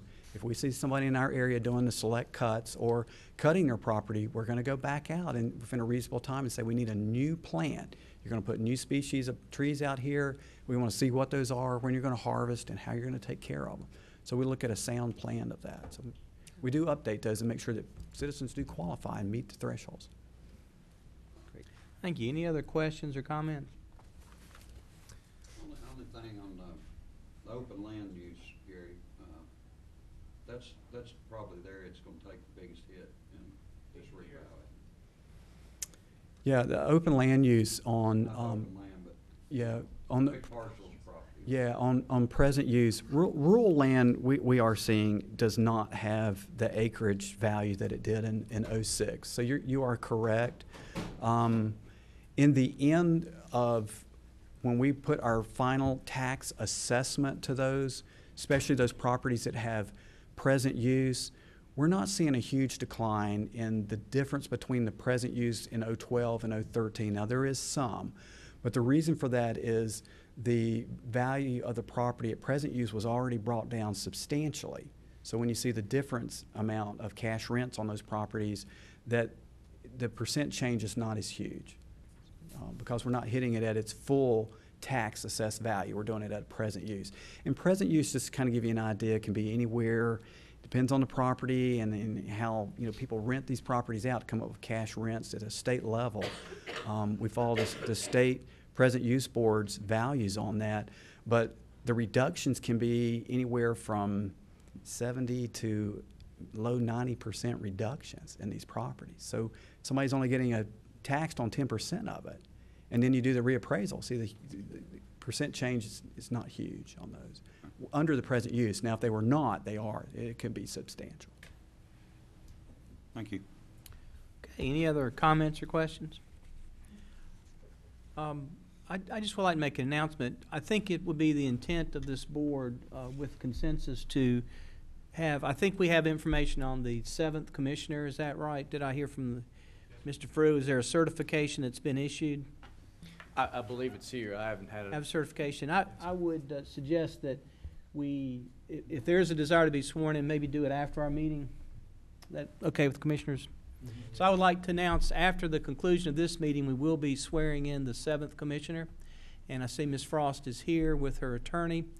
And I see Judge Hill is here, presumably to do the swearing in, as he's so gladly and thankfully done for the other commissioners. So I would like to make that announcement. Thank you. Thank you, Mr. Roberts. Mr. Chairman, I do need to go back to that release report. Oh, yes. There's two Yes, of sir. them Go on ahead. there, and have those approved We have by to you. okay. Yes, sir. Thank you for mine. Let me talk about what those are. The tax department has the job of assessing property values beginning in January of each year, and the assessments are normally done somewhere around the end of January. We send out some information for citizens to review to see those values. When the tax bills are finally created in August and mailed out to citizens, or on motor vehicles that are staggered, a lot of times the tax bill is the first information that a citizen receives as a notice of value. And they will come to our office and ask for different adjustments for different reasons. Like a motor vehicle, they may say, it's got high mileage on it, and I would like for you to adjust the bill. Or the motor vehicle, I may have sold the motor vehicle after I've purchased, purchased the license tag for it, and I need to get my bill prorated. Could be a real estate bill that something we weren't aware of it and they're within their time frame. It could be a manufactured home that's a little more less in condition than what we've put on it and assessed it. This report that comes to you that you look at each month has an adjustment to those tax bills that you have charged me with in August to collect. Anything prior to that August date, from January through August, when I create those bills, I or the Board of Equalization and Review have the right to make changes to those values. Once that point that I asked you, will you charge me with the bills, and you confirm that by resolution, those bills become ownership of the county at that point. And any adjustments that I do to those bills, I need to bring back to you to approve those adjustments. And that could be just a reduction in value through an appeal. It could be a refund. What's on this release report for November and December are monthly totals of those. And we try to break them out by year and types of assets. Like you'll see one list for motor vehicles, which you'll see a lot of. We normally do around 15,000 vehicle bills a month right now. So when we first mail those out, we get a few of them in to do some appeals. You don't see as many regular real estate bills on that list, but there are some when our bills first went out, August, September, through the deadline for the interest that people have right to appeal. So you might see a few more bills on there this time of year than you will other times of the year. But there's 2 reports. I don't think we could get the report to you in December to have it approved, so you have 2 monthly reports. Normally, you're only going to see 1 report come to you, but I do ask that you approve this list so we can process forward in the tax office with those. Okay, are there any questions? Okay, is there a motion to approve the release report? Move approval. Is there a second? Second. Motion by Commissioner Jones, second by Commissioner King. Is there any discussion? All those in favor say aye. Aye. All opposed, no.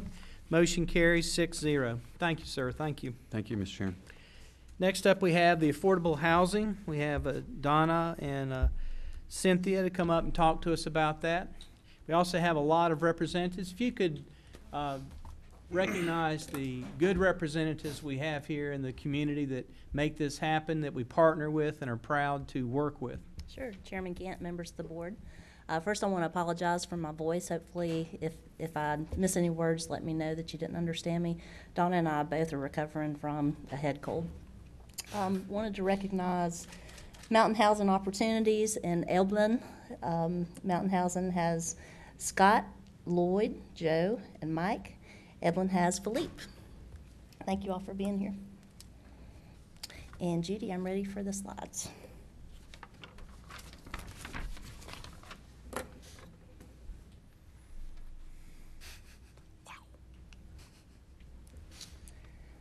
The sustainability plan was adopted last year, and one of the 14 goals from the sustainability plan focused on affordable housing. And these are the objectives from the affordable housing goals. A lot of these objectives are similar to the 5-year plan for housing that we have, the consolidated plan. The last time that we received one and adopted was November 2009, so it's almost time for another one.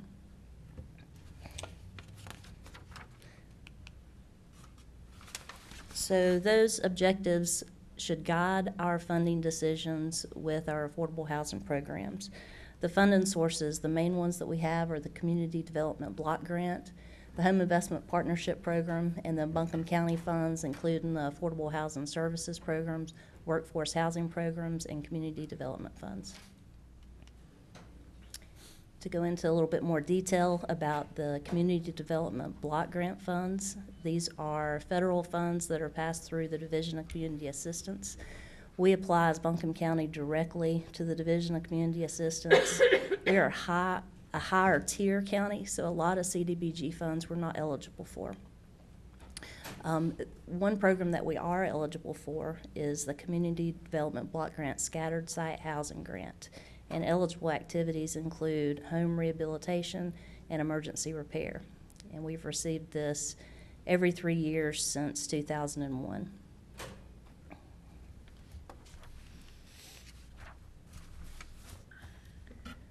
Another federal source of funds is the Home Investment Partnership Program that Brownie spoke about earlier in pre-session.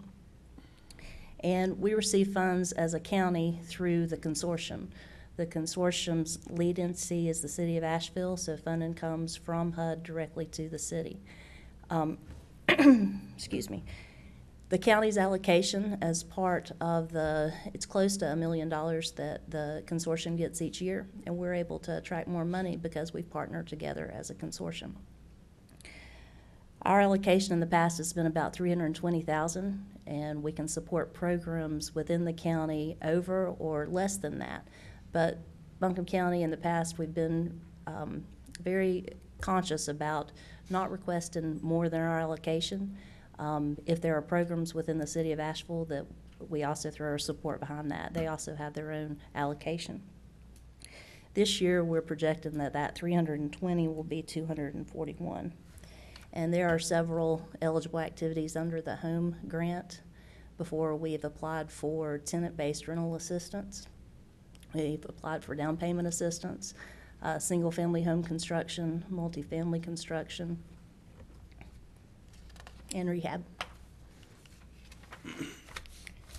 Excuse me. The county funds that we have, in 2004, the board voted to begin an affordable housing services program. So funds are allocated each year, somewhere between $300,000 and $400,000, to support projects through an application. And usually we receive the applications at the beginning of the fiscal year. And most of the funds that are awarded as loan funds. Examples of programs funded before is the single-family home construction, multifamily home construction, again, down payment assistance. The permit fee rebate program is funded out of here, and the permit fee rebates are awarded to developers of affordable housing through our, it's actually through this fund. So in building permits, they're eligible to receive 1/2 the cost of the building permit fee back.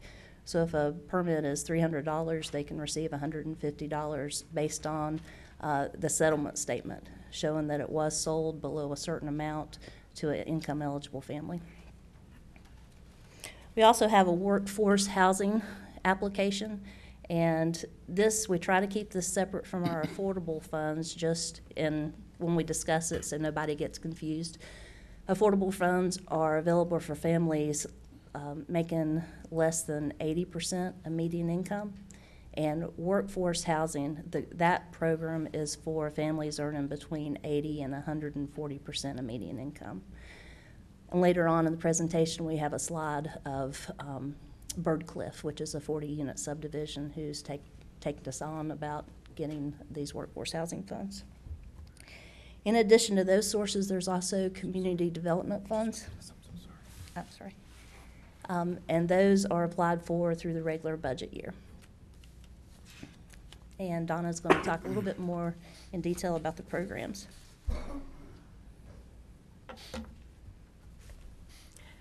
Hi. First of all, I'd like to say I can't say enough about the organizations that administer these programs. They do an incredible job, and when we receive phone calls in the county office, I can always know that those calls are handled. I usually always follow up with whether I send them to Mountain Housing or whether I send them to Eblin. I call back to make sure that those organizations heard from those people. And always, they have already followed through by the time I make that phone call.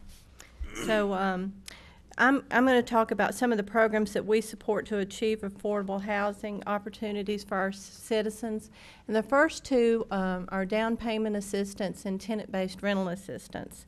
Our down payment assistance program is designed to assist low and moderate income households achieve home ownership. And that program, these funds are a second mortgage for these people, and it's usually deferred for 30 years or until the resale of the home. It always meets the requirements of the first mortgage, and the process goes through and looks at and makes sure that the first mortgage is safe and secure. They have to go through home ownership, education classes on track, and all the homes are inspected. The next program, the tenant-based rental assistance, we have two organizations that they do similar programs, but it's still tenant-based rental assistance. Eblin is one and Homeward Bound is the other. They assist people who are either homeless or at risk of being homeless. They help them with security deposits, utility deposits, and or both, sometimes the first month's rent. Homeward Bound has an interesting statistic. It says the annual cost for a homeless individual to live on the streets or an emergency shelter is approximately $23,000. They invest $2,000 per household, and they follow those people and make sure that they maintain their home. And I think that's just a great example of how those programs work. The next two programs are rehabilitation and emergency repair. Both of these programs help to sustain the housing stock here in Buncombe County. Rehabilitation takes the needs of a home and corrects that need and also brings the entire home up to standards, electrical, plumbing, So it's a more of an investment into a home, but it keeps people in their home. Emergency repair is a shorter, it's a smaller amount of money, but they have a longer list of needs. There's always a waiting list for emergency repair. The average person here is an elderly couple on a fixed income who they're doing all they can with what they have to make it, and they can't make that home repair. I heard a sweet story from Mountain Housing about a family that had a sick child. They had 5 children, and they called. The father called to say, he was crying, "I appreciate. You will never know what a difference this $5,000 made in our lives." So, an excellent program. Another program is the single-family home construction. There's Mountain Housing Opportunities has the self-help home ownership program, and Habitat has their program. We also have a couple of developers who did only one home. So this money can be used for a single unit or for multiple units. The single-family home construction and Habitat have family participation, so there's greater buy-in, and people are always so grateful. The last program that I'm going to talk about is the multifamily development, and it's another activity that supports the ongoing efforts of multifamily of affordable housing. Buncombe County has supported, via county money and home money, projects such as Compton Place, North Point Commons, Wind Ridge, the Glen Rock, Larchmont, and Eagle Marketplace. These 5 projects represent 331 units for Buncombe County. And I'd like to end with one card that we received in our office. It says, "We are so grateful for your support of the grant that the Commissioners gave Habitat for Humanity. Thank you for taking the time to attend our wall raising. Our family is so grateful for all of the support for Habitat for Humanity." This is just one family, one card. I can't tell you the countless times we hear similar things on all these programs. So I'll turn it back over to Cynthia.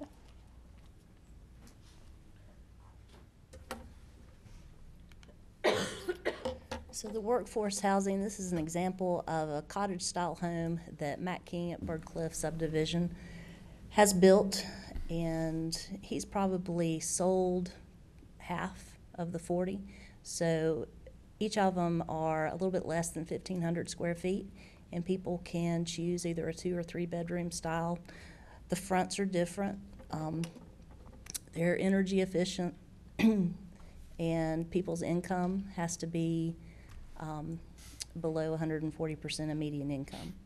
And also it has to be their primary residence. Those are also available. We have an application for workforce housing rental that nobody's taken us up on yet. And one good thing about this program is the funds are loaned and come back to us pretty quickly. So they're able to go back into a fund to loan further developers. So the condition on these funds is, in this subdivision, we've loaned $4,800 per unit, and every time they sell, at the closing, we get a check for $4,800.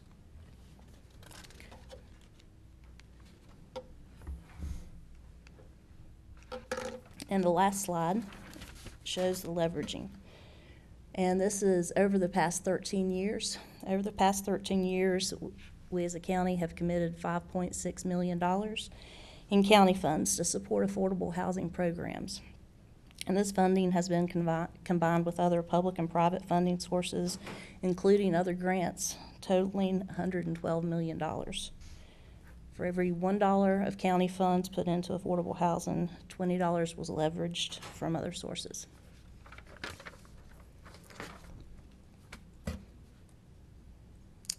And we'd be happy to entertain any questions or comments. Thank you. Any questions from the board? Cynthia, one quick one. In terms of kind of the loan fund that you talked about, it being repaid quickly, so what is our current amount that we have in that fund? In the Affordable Housing Services Program, usually we have between $300,000 and $400,000 every year of new money, and then it's recurring. So we may get paid on a monthly basis. We may get paid on a 10-year basis, depending on what kind of loan that we've loaned out. So that money for the next fiscal year is offered. So in the past, we haven't made mid-year allocations with the amount of money that we get back. So if we're allocating new monies each year, so what happens to the money that comes back? It gets put back into that fund. So it just becomes a bigger fund? Yes. And so it's just allocated at the beginning of the year. So it's in addition to, and if there's $300,000 in the budget, then it's plus $25,000. Yes. Like through the Affordable Housing Services Program, we also have employee assistance. And yeah. So that comes back to us on like every 2 weeks. So our finance department replenishes that, a portion of that paycheck. I see, yeah. And so, but just in terms of a system, which I think is good, is basically it's a 1-year determination of applications. Yes. And then. Yes. Thanks. Great. Any other questions or comments? I just have a kind of a question, or maybe it's more of a comment than a question. But this is great. I mean, really educational kind of overview of the different pieces that the county's involved in. Going forward, I mean, as we go into the budget process and just thinking about these issues more, it'd be great to have if there was just like a simple Excel document that kind of takes the PowerPoint stuff, but just we show the different programs and kind of how each of them have been kind of traditionally funded, year to year, to kind of get a sense of. I mean, this has a lot of the information. It'd be neat to just have kind of a spreadsheet that summarizes the different programs and the funding levels that have gone into them, to kind of get a sense of how they, what those investment levels look like, and to just kind of understand this from a kind of a budget planning process a bit more. But this is a great overview. It's very helpful. So thank you for putting this on the agenda tonight. Sure. Thank you. Okay. Thank you both, ladies. Thank you.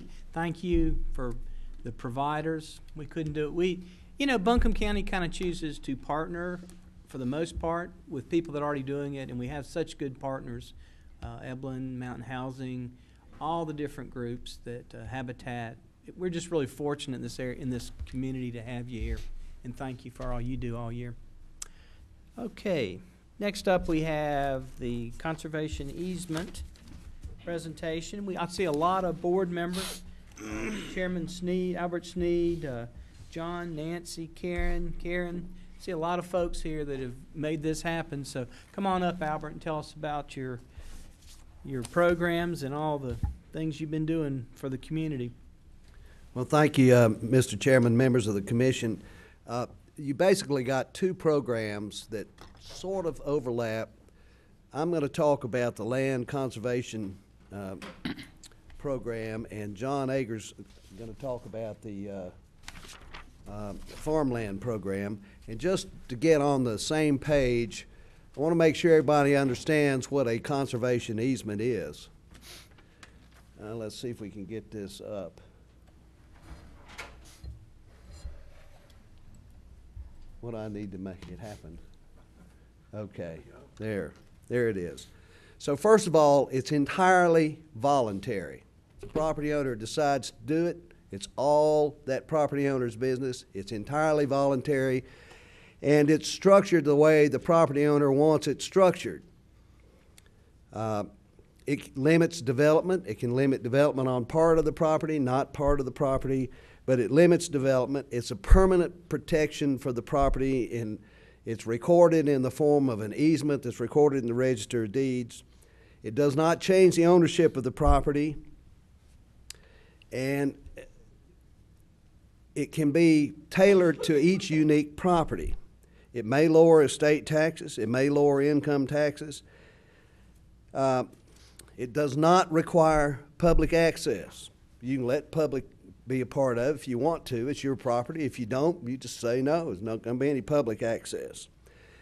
There are what are called transaction costs associated with doing a conservation easement, which are surprisingly expensive. First, you've got the legal expense of drawing the particular easement for the property, searching the title, certifying the title, etc. Second, you've got to have a boundary survey, and you also got to have a survey of what's on the property at the present time.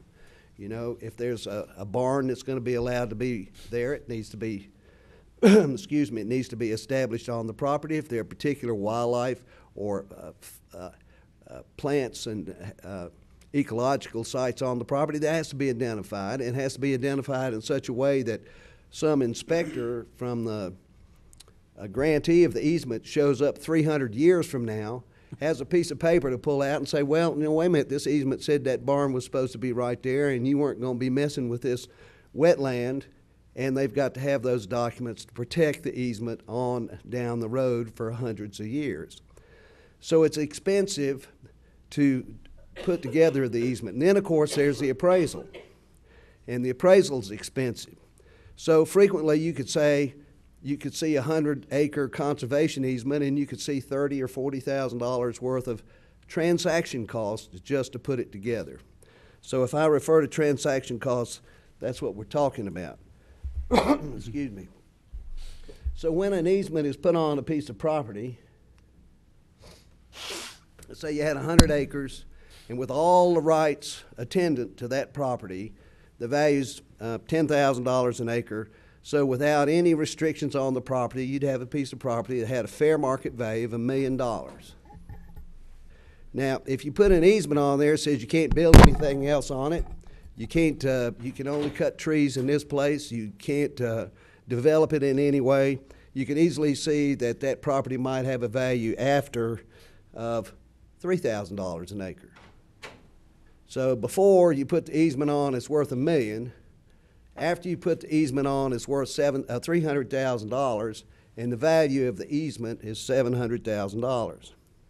Now, yes, there are tax benefits that the property owner gets when they put an easement on their property. But you have to have big income to take advantage of the tax benefits. And even if you can take advantage of every single penny of every single tax benefit associated with conservation easement, when you take them into account, you cannot recover that gift. So the day you sign a conservation easement, your net worth goes down. Every single time it goes down. There's no way you can make money at this. And I emphasize this because all of these conservation easements that we're talking about are genuine gifts for the future of Buncombe County. And we have a lot of people out there that have, as you'll see, that have put these conservation easements on their property. Some of them have gotten some help with the transaction costs. Some of them haven't taken any help at all, just put it on their property. But they've all given away their financial value to preserve these properties.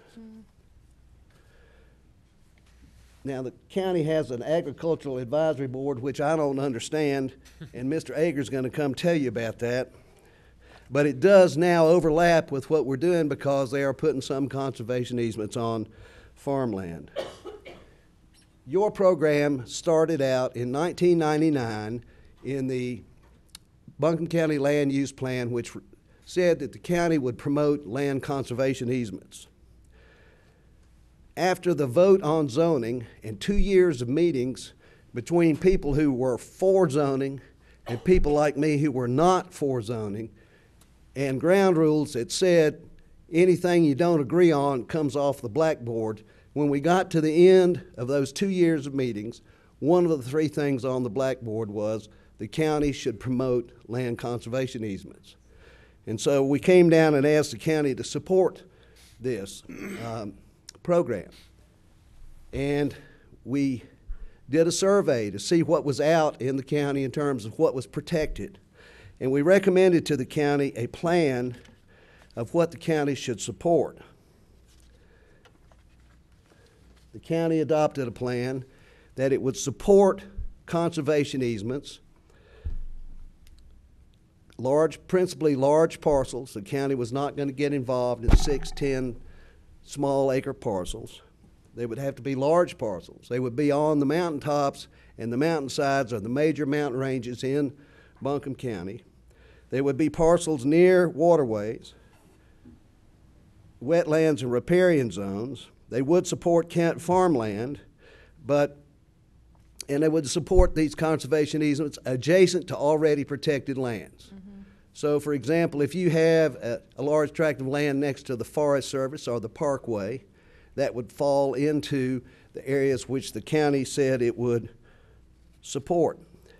Initially, the county exhibited its support for certain conservation easements that it approved by contributing to or paying for the transaction costs in closing the transaction, and they didn't pay that money up front. The landowner said, I want to put a conservation easement on my property, and when he performed and he showed up and it's been recorded, then the county would reimburse the transaction costs.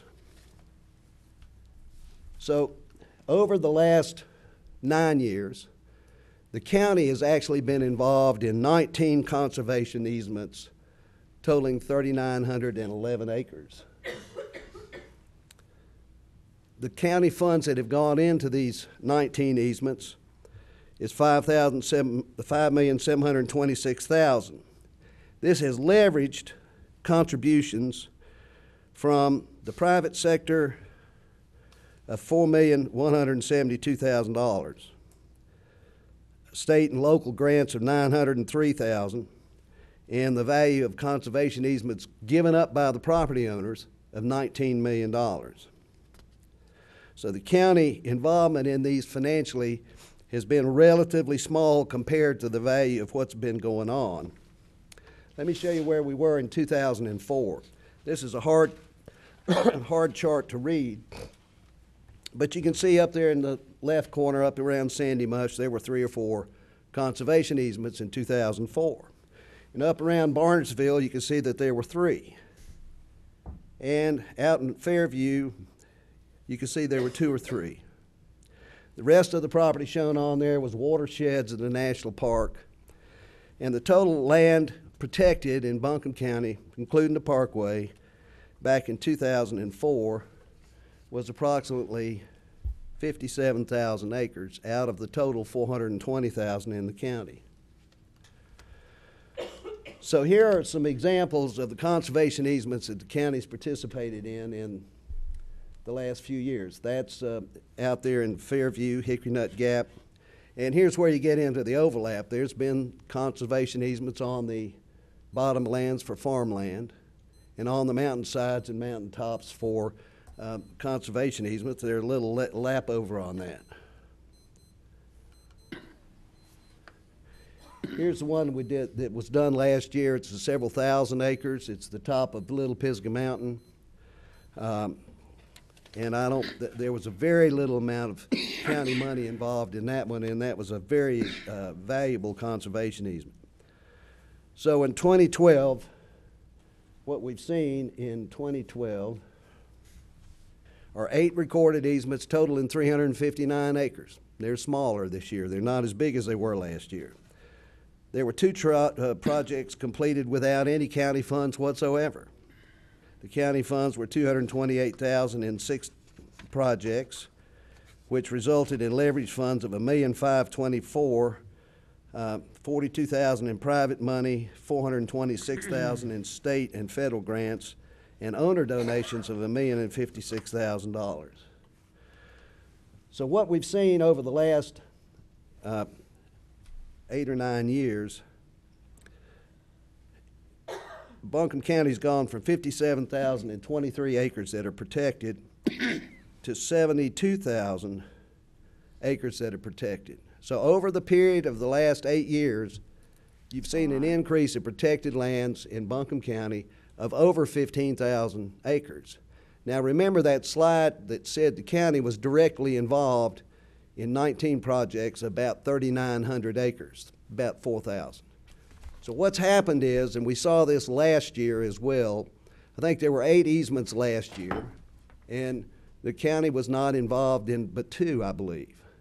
So you're beginning to see the county's leadership people are showing up saying, well, I'm just going to put a conservation easement on. And somebody says, well, you could recover the transaction cost from the county if it's and they say, well, I just don't really need that. And they're putting them on voluntarily. Okay. So here's what we look like now. Excuse me. You can see that over there in Sandy Mush, there are a number, probably double the size of conservation easements out there, and most of those are on those mountainsides and mountaintops that you see when you're driving out past Weaverville and you look left on the mountainsides of Newfound Range over there. That's where most of them are. The purple up there is the CP&L property that was bought by the Clean Water Management Trust Fund or Department of, but it's a hunting property now out there at Sandy Mush. You'll see that we picked up some up in the Barnesville area. Looking down at the lower left-hand corner, there's a 200-acre conservation easement in Candler, the Hominy Valley, and you're picking up several of them in the Fairview area. And of course, you got the whole town of Montreat went into conservation easements, and you can see that over on the right.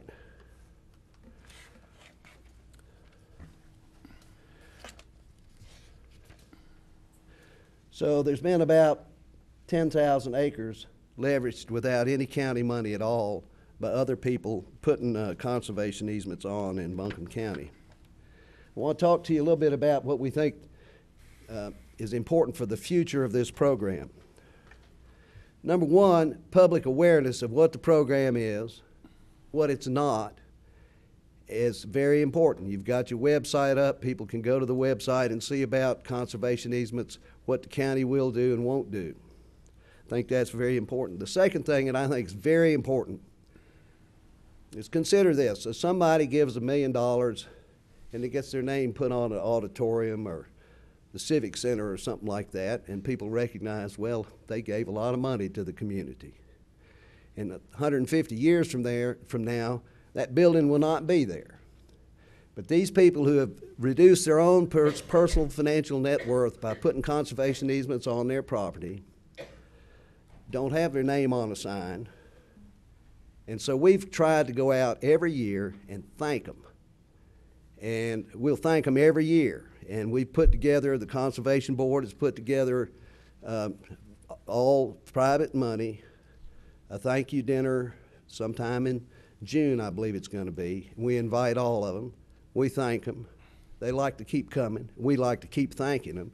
Because when somebody puts a permanent conservation easement on a piece of property, they ought to be thanked. And they ought to be thanked by the county commissioners. And I hope you'll keep doing it, because they go home and they say, well, you know, you do something for your community like that, and the community appreciates what you've done. The final thing I would say is we need some continued county leadership on this, and the support in the same form as the support you've given in the past. I appreciate your confidence in letting me serve on this board, and I want to note that you've got an outstanding board. You've got a number of people who've been on that board since 2004. We got 4 board members here tonight: Christy Malier, Nancy Niels Nelson, who, if Patton was ever short getting somebody to organize the invasion of Europe, she could do that. Karen Craig Nolan. This is an outstanding board, and there are a number of them that are not here, but they come to the meetings. We meet at 8 o'clock in the morning. They're on time. We're out by 9, and they work hard in making things happen. For the future, I would suggest to you that you continue to insist on an annual report, and if the board wanders off into the weeds, fire them. I think it's important that the board stick to voluntary conservation easements and not stray off into other areas of political wisdom and issues. And I hope that your leadership will continue. Thank you very much. If there are any questions, I'll be glad to answer them. And John Egger was supposed to be here. There he is. Right behind you. Okay, so here comes I don't have John. any questions. I just would say, and I think I say this to you regularly, Mr. Sneed, when this thing started, you know, one of the other commissioners bet me a steak dinner that nobody would ever take us up on it because it was just too far out there. And because of your leadership and Mr. Egger's leadership and all these folks that are here, this program's taken off. We've done wonderful things, and we want to continue doing wonderful things. But, Albert, I want to thank you directly, because this is something, we've been on different sides of things a lot, but this is one that we agreed on early. You have been wonderful as a leader, and we're so thankful that you've given so much energy and assembled such a good group to work with. And you've been successful. You've gone out to these farms. You've gone out to these places and sold them. And now it's selling itself because people see it's a good thing. But it wasn't that way at first. And I want to thank you and both you and John, because these programs don't do anything. We can set any policy there is, but unless somebody takes us up on it, it doesn't happen. And I want to thank you and John for being there at the beginning. Thank you, sir. Go ahead, John. How does this thing work? You push the red button. Oh, yeah. All right, we're good now. Just keep punching the red button. As long as we're doing the thanks, we are very dependent on 2 of your employees to make this program work. Debbie Trumpy is here. She comes to both the land conservation meetings and to my Ag Advisory Board meetings. And Maria Wise, who you all hired a couple of years ago to help do easements and other things with my Ag Board, and they are fabulous. And I also wanted to echo what you said, David. The success of these programs is way beyond my wildest dreams, and a lot of the credit goes to Albert, who I met with him those 2 years trying to figure out where we could go as a county to preserve our beauty. And I know for a fact that he makes a lot more per hour than I do. Mm-hmm. And so it was a bigger sacrifice for him. You all were able to follow up with this new board, and it's just been fabulously successful. The reason Albert was warning us about not going into the weeds is because his chairmanship is over. This is his last, I think, official. We've made him an emeritus so we can reel him in when we need him, because he's really been the key guy, and we just can't thank him enough. Let's give him a hand.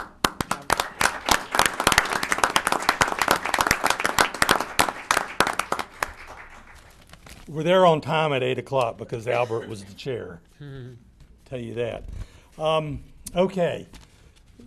This is a separate board. The Ag Advisory Board is an older board than the Land Conservation Advisory Board. Let's see here. One more. Is that it? Am I going backwards? Good. You're there. You got it. The Ag Advisory Board was created, I don't know, really about 20 years ago. And the state set up a program called Voluntary Agricultural Districts. And this was a way to encourage the preservation of farmland. I want to just stick in here that I'd say the primary program up until then and still to preserve farmland is what we heard about before from Gary Roberts, the present use value program. Without the present use value program, all of that farmland, most of that farmland would have not been kept as farms. And you may say, well, are we just giving something to the farmers? Not really. Of course, the people coming to Buncombe County, our tourist people come in large part because they expect a certain landscape. We're preserving that landscape. But also, farms don't use county services. They don't have lots of houses that need to have classrooms for schools. They don't need sewer lines or water lines. So in actual fact, the taxes that farmers pay as lowered by the present use value still are more than the services they demand. So in many, many ways, preserving farmland is a good thing. And I would also argue that most people that live in rural Buncombe County would like nothing more than to keep it rural. So that's sort of our charge. The voluntary ag districts was set up. The farmers could put their farms in these programs. They Didn't really require all that much of the farmers. It did allow us to sign farms up, and we keep in touch with farmers that way, and we start to sort of give them the idea that perhaps they might like to preserve their farms long term. And that was what we were able to do when we began the conservation easement program. I'm feeling incompetent with this thing. This is the location of our voluntary ag district, is that right? And we had for years the most amount of land of any county in the voluntary ag program. We may either be number 1 or number 2 now, but it's been a successful program. The state has added a second layer to it called EVAD, which the farmer, when he puts his land in a 10-year term easement, it's more permanent for those 10 years. The easements that Albert talked about are in perpetuity. These are term easements, short-term easements. But it can preserve the farm when it may be under some stress to be sold.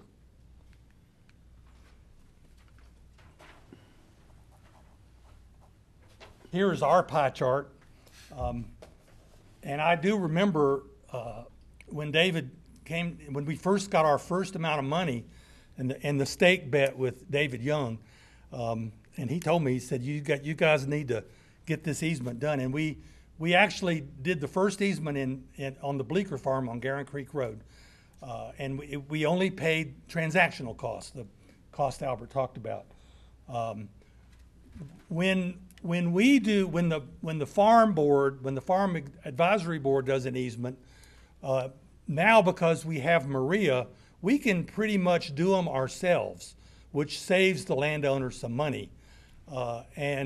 Maria has been very good at it. She's very good at talking to landowners and explaining to them the complications of these easements, and it usually results in a big family discussion about the future of the property and estate planning and all that. But she's been very good about it, and we can either hold the easement ourselves through Soil and Water. The county is actually holding these easements, which requires monitoring every year to make sure that they're the directions of the easement are being followed. And Maria's very good at that too. Sometimes we do them through the Land Trust, Southern Appalachian Highland Conservancy, but either way, we have developed quite a lot of interest, and really sometimes we sort of divide the task up with this other board, and that works well too. We're getting along. The two boards get along. Here's some sort of obvious things that this program does. We protect air and water quality. We're protecting the history, the cultural history, and the physical history of our region. Like I said before, we're reducing the cost of public services. We're providing, which is something that's happened in the last number of years when we've been involved in this, we are now making available lots of locally grown foods. And it's become sort of part of the image of Asheville. Not only the image of beautiful rural scenery, but now the restaurants feature locally grown foods, and we have tailgate markets everywhere. It's been sort of become part of what Asheville really is. And there's agritourism it's one way. Our farm, I live at Hickory Nut Gap Farm. We sort of do. Now we're getting into agritourism. We're on this main road that goes right to Chimney Rock, and my son has been pretty good at figuring out. He bought like 5 or 6 huge tricycles, and people would go in the barn and ride around in them. And, it was more fun than you might think. And also, to my total surprise, I've become something of a wedding planner. Holly really understands. She knows me well, so she gets how funny that is. But we do, 18 weddings a summer, and I'm kind of gotten to enjoy that. I like meeting with the brides and discussing how we're going to do this. So anyway, I didn't see that coming in my life. I don't really have much else to say about this program. You may have some questions. Both of these programs have enjoyed overwhelming support from this board over the long number of years that they've been in existence. And it's been bipartisan support, and we feel like we've done great things in perpetuity for this county. And so I'm very proud. It's one of the things I'm most proud of that I've done in my life. So I want to thank you, and if anyone has any questions, I'd be glad to try to answer them. Okay, any questions, Mr. Egger? Right. We're proud of you. Thank you for working it, making this happen.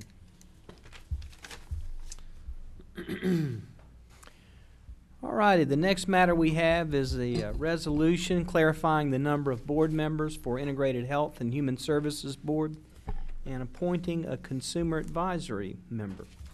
Mr. Chairman and Commissioners, I bring you just a couple of changes tonight related to the Consolidated Health and Human Service Board. As you may recall, the General Assembly passed the law in July, Senate Bill 126, that allowed any county in North Carolina to consolidate their health and human service programs.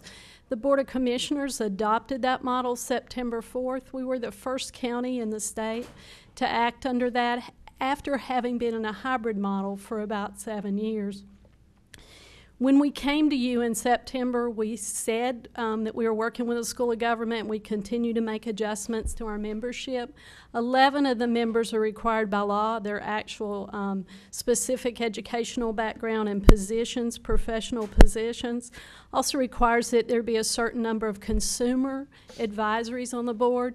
So the law requires that the first consolidated board come to you through an appointment process, a recommended appointment from the sitting health and DSS boards, and that's the membership that you adopted September 4th. They bring you an additional appointment request tonight, which is to appoint Terry Van Dyne as the first consumer representative. When we came in September, we asked for time to do orientation and training and move forward with our consumer appointments in a very planful way, and that's what we bring you tonight. The second piece we bring to you is to ask to increase the board membership from 18 to 19 members, and this is so we can make the chairman of the Parks, Greenway, and Recreation Board a voting member of that and still have an uneven number of members on the board. The law requires that there be no more than 26 members on this board, so you have flexibility to do this. And I'm happy to answer any questions. Any questions? All righty. I'll make a motion if that's appropriate. There it is. You've done a great job in your due diligence, or a great candidate, and I move that we appoint for the consumer advisory position your recommendation, and Ms. Terry, well, I guess the whole resolution is about clarifying the number as well as the person. So move adoption of said agenda item to appoint Terry Van Dyne to the Health and Human Service Board. And the additional changes. Going to 19. Right. Okay. Additional numbers, yes. There's been a motion to adopt the resolution as presented, which is 19 members, Van Dyne, and then all the other acts to be in conformity with the resolution as said in the motion. Okay, is there a second? Second. There's been a motion by Commissioner Jones, a second by Commissioner Fryer to adopt the resolution as presented. Is there any discussion? All those in favor say aye. Aye. All opposed, no. The resolution and the appointment is adopted. Next, we have board appointments. We have agreed in pre-session to defer the Board of Equalization and Review. Is there a nominee for the Downtown Commission? I move reappointment of Dwight Butner to the Downtown Commission. Any other nominations? All those in favor of Mr. Butner say aye. Aye. All opposed, no. Mr. Butner's appointed. Is there any appointments to the Regional Housing Consortium? We have 2 alternates. I move that we appoint for alternates Ms. Denise Brame and Mr. Steve Garrison. Ms. Brain and Mr. Garrison. Any other nominees? All those in favor of Ms. Brain and Mr. Garrison to the Regional Housing Consortium as an alternate, say aye. Aye. All opposed, no. They are so appointed. Now is this just informational? The Asheville Transit Commission, we have 1 vacancy. Mr. O'Connor has resigned, and we will take that up in a future meeting, February 5, our next meeting. We also, I forgot, I guess we need to go back and pick up the capital projects. Donna Clark, let's talk about that. We pulled that off the consent, and so we could have a presentation on that.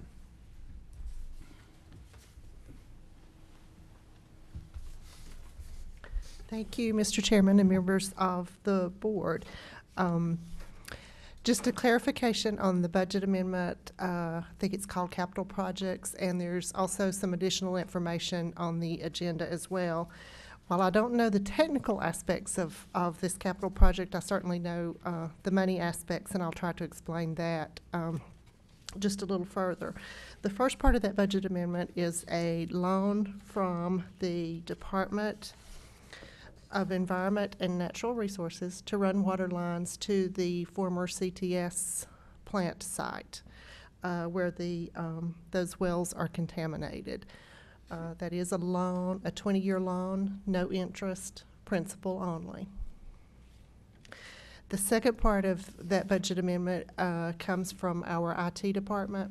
We had several projects that are complete, and we had 2 projects that are now complete. There were savings realized in those projects, so we're moving those savings to do other projects that were on our capital list that we would have had to fund in some other manner had we not had those savings.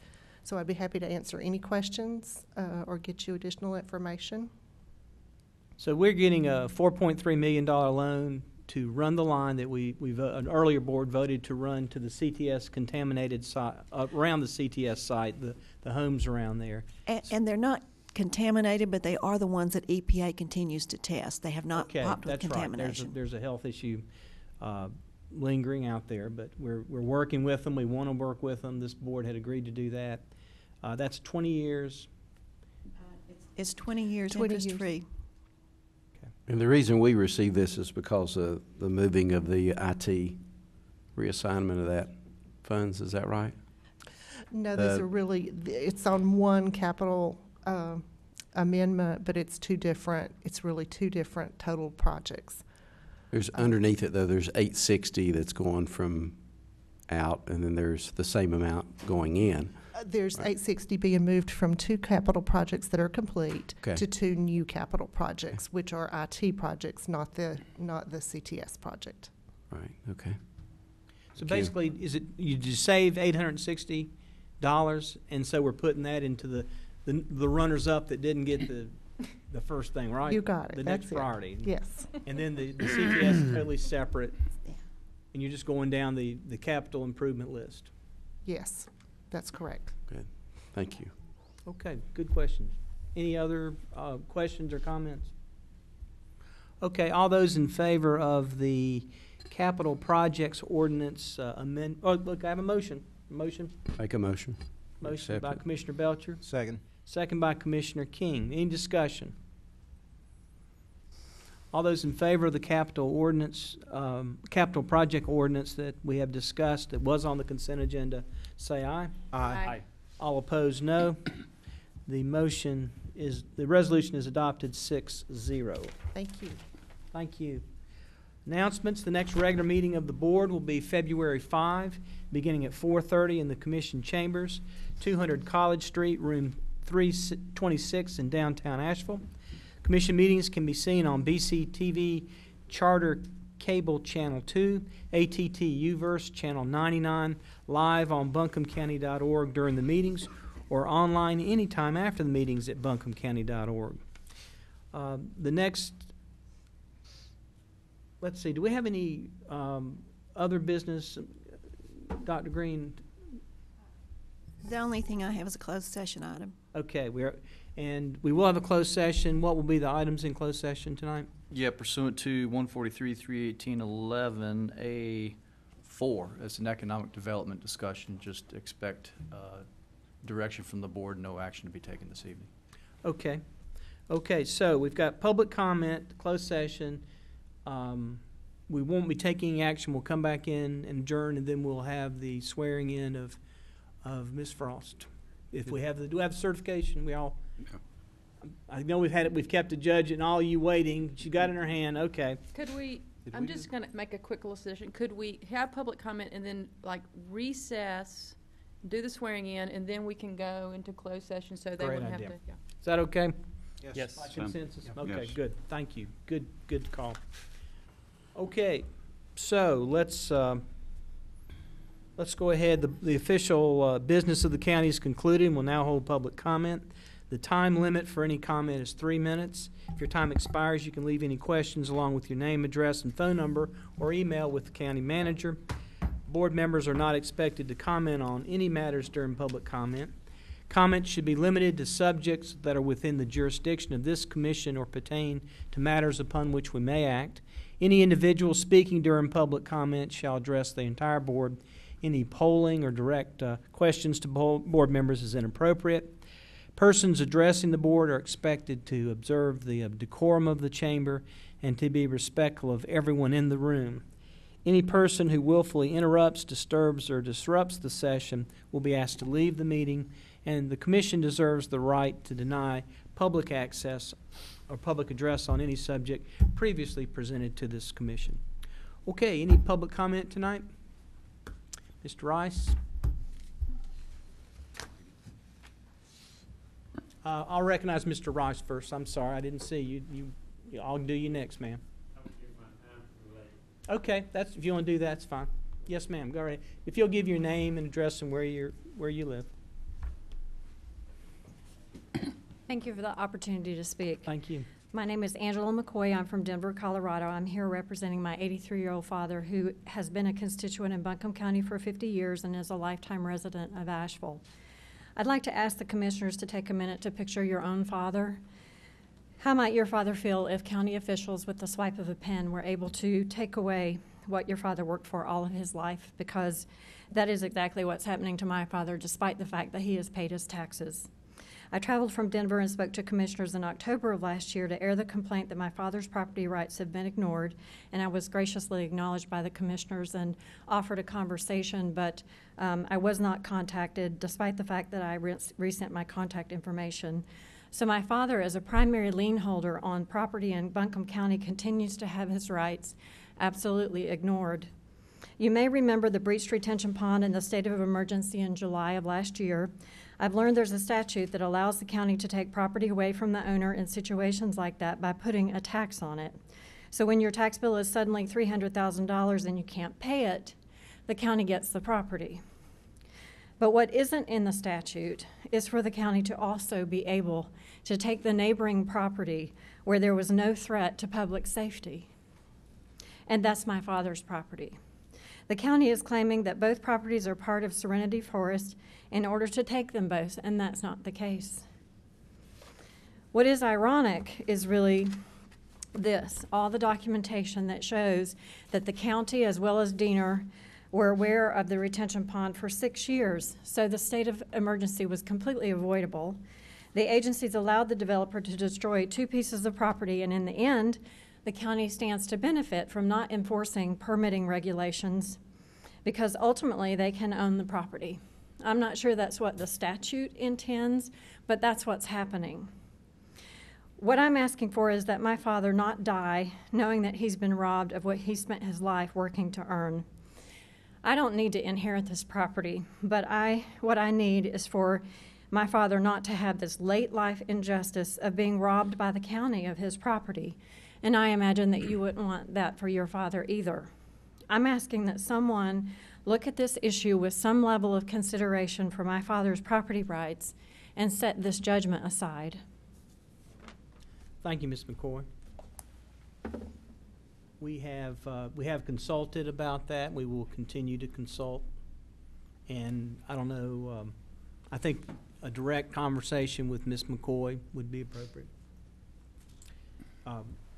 Whenever in writing later on. Okay, thank you. Thank you, Ms. McCoy. I know you've come a ways. Mr. Rice. Thank you, Mr. Chairman, members of the board, and congratulations to you, Mrs. Frost, for the win.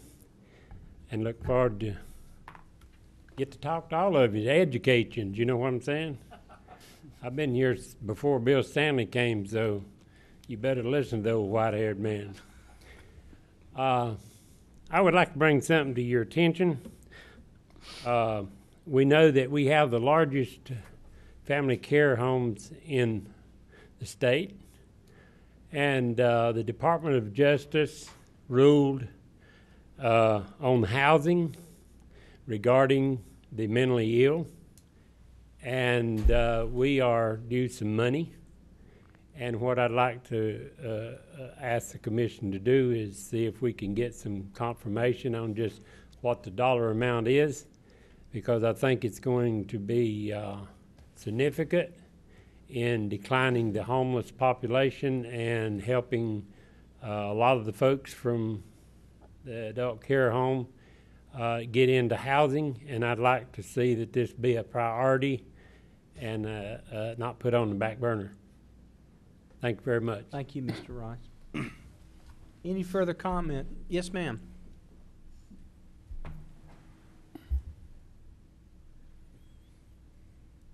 My name is Mary Standard. I reside at 118 Shenandoah Terrace, Montreat in District 2.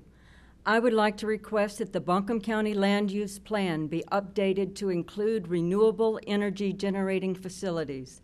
Landowners in Buncombe County are already receiving unsolicited letters inquiring if they would like to lease their property for solar farms. On Wednesday, February 13th at 7 p.m., the North Carolina Utilities Commission will hold a public hearing on an application to build a massive solar farm on the Lifeway Ridgecrest property just east of Black Mountain. The hearing will be held in District Courtroom Number 1, Buncombe County Courthouse. This will be the first public hearing on a solar farm application ever held by the North Carolina Utilities Commission. No application to date has ever been denied. The application for the Ridgecrest property is for a 200-acre, 90,000 panel, $65 million solar farm along both sides of I-40 at the very eastern portal to Buncombe County and the land of the sky. The applicant company, Maroon Out, is a limited liability corporation formed December 9th, 2011 in the state of New Mexico. If the project is abandoned for any reason, there is little recourse. Companies installing solar farms in North Carolina do not have to be state certified, licensed, or bonded. They do not have to fund escrow accounts in case the project is left uncompleted. Despite its size and cost, despite being a, quote, a go-ahead given by the State Environmental Clearinghouse, and despite statements to the press that it will not be seen from I-40, no engineering studies, I repeat, no engineering studies have been done for the Ridgecrest project. On January 2nd, I called the Buncombe County landfill. I asked, how do I dispose of a solar panel? The answer was, I don't know. No one has ever asked that question before. An informational meeting on solar farms was held by the Farm Bureau office in Catawba County. According to a summary of this report, there is little planning for what to do with these panels once they are no longer useful. If we don't know what to do with one solar panel, what will happen with 90,000? Will we have a solar panel junkyard in Ridgecrest? How many in the state of North Carolina? Will these become a burden to the state of North Carolina? In the application before the Utilities Commission, the company states that this is an intermediate energy source and the maximum dependable capacity for all systems is 0 megawatts. I leave you with these two questions. Will we have destroyed 200 acres of heavily forested western North Carolina mountains in return for 0 megawatts of dependable energy?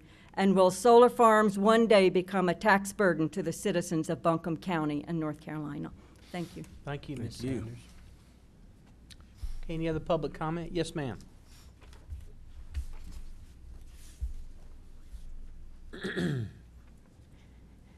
My name is Joyce Hughes, and I live at 5 Weedpatch Lane in Black Mountain.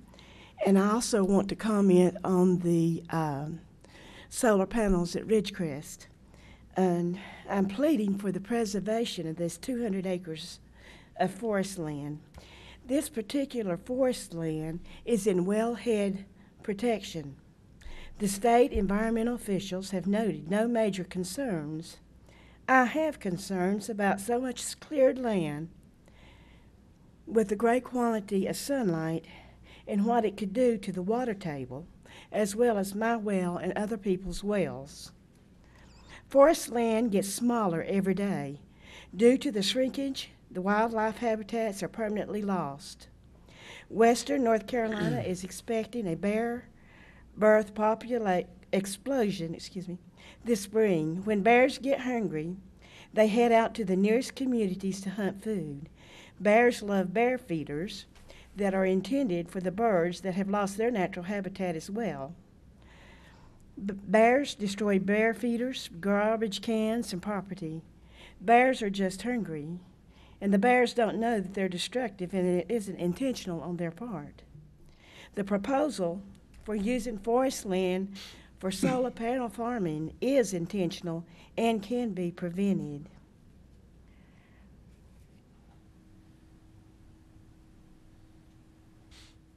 Let's see. This forest land is not flat. It is steep ridges, rock cliffs, has wildlife, trees, plant life, sun protected, and small water streams in the valleys. Precious water. On a sunny day in November of 2012, I walked up the side ridge closest to the sites of 5 and 6. I wanted a good view of the other proposed sites. When I got to the top, and it's not well traveled, it's very dense, the other side was cloud covered. Clouds and shadows of other mountains are common here. It's how Black Mountain got its name. And I ask you, all North Carolina Tar Heels reflect this cost. Please use our money wisely and find a more efficient way for sources for all on solar panels. Thank you. Thank you, Ms. Hughes. Any other public comment tonight? Yes, ma'am.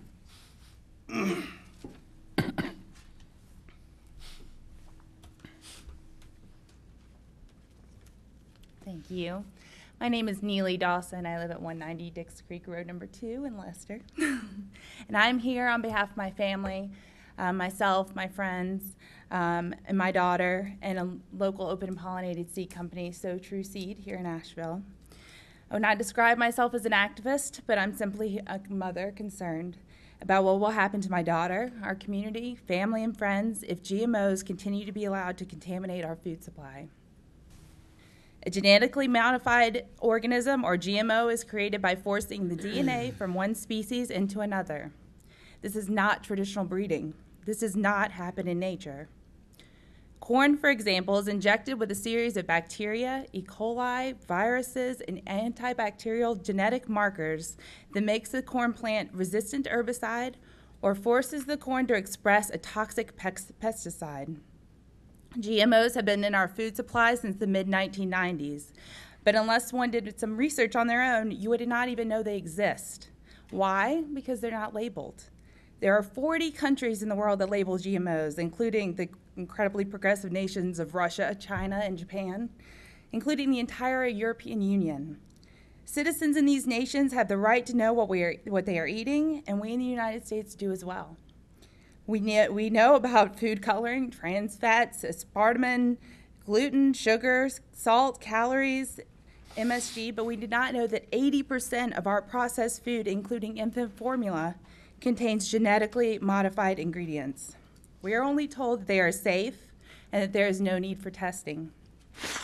But in 1992, our own FDA said GMOs were dangerous. They could lead to allergies, heavy toxin loads, and new diseases. But these FDA scientists were overruled by politics and by money. Nationwide polls consistently show over 90% of U.S. citizens want GMO food labeled. The American Academy of Environmental Medicine stated in 2009 that all physicians should prescribe a non-GMO diet. Why? Because multiple animal studies had shown that GMOs pose serious health risks in the areas of toxicology, immune function, allergies, and reproductive health. But if the food isn't labeled, how are we ever to know what we're eating? The main proponent of GMOs, Monsanto, says they're perfectly safe. Well, that's exactly what they said about DDT, PCBs, and Agent Orange.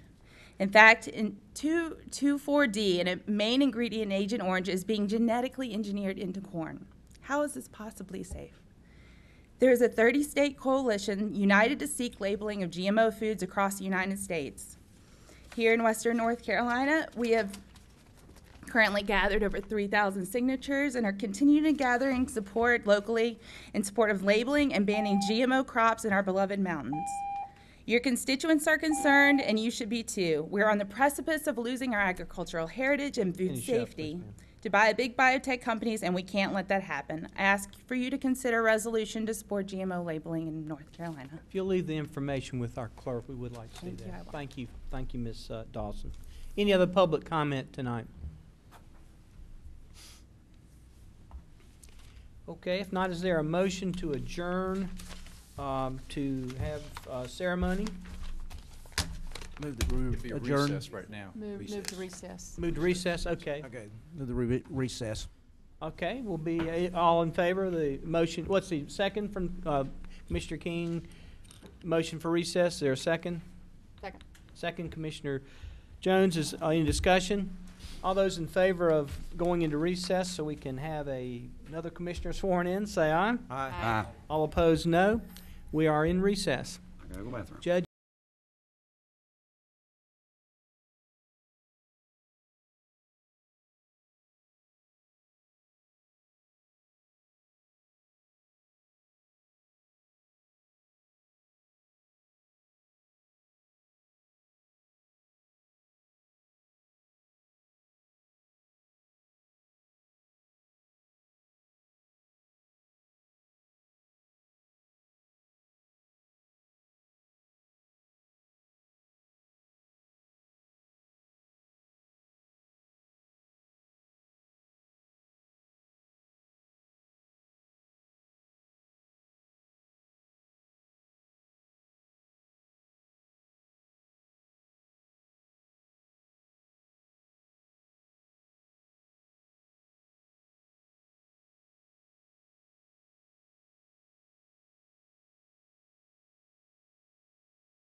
I, Ellen M. Frost, Ellen M. Frost, do solemnly swear do solemnly swear that I will support that I will support the Constitution of the United States, that I will support the Constitution of the United States, so help me God. so help me God. I, Ellen M. Frost, Ellen M. Frost, do solemnly and sincerely swear do solemnly and sincerely swear that I will be faithful that I will be faithful and bear true allegiance and bear true allegiance to the state of North Carolina to the state of North Carolina and to the constitutional powers and to the constitutional powers and authorities which are or may be established for the government thereof, and that I will endeavor to support, maintain, and defend the Constitution of said state, not inconsistent with the Constitution of the United States, to the best of my knowledge and ability. So help me God. I, Ellen M. Frost, do solemnly swear that I will well and truly execute the duties of the office of Commissioner for the County of Buncombe, according to the best of my skill and ability, according to the law. So help me God. Ladies and gentlemen, Commissioner Frost. Congratulations. You did a good job. She was a great helper. Yeah, she did a good job.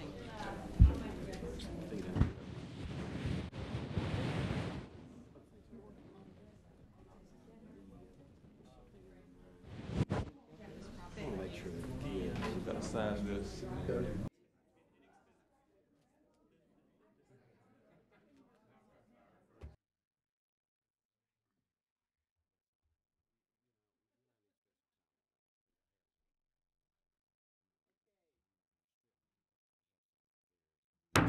I'll call us back to order.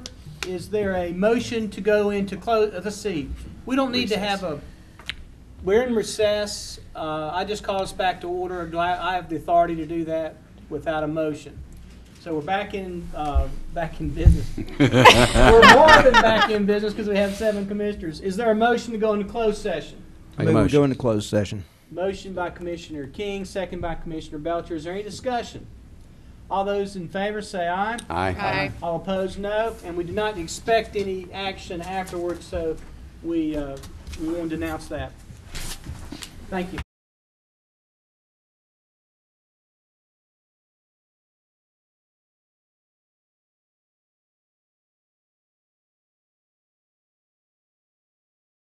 Back in session. We've returned from a closed session. Is there a motion to adjourn?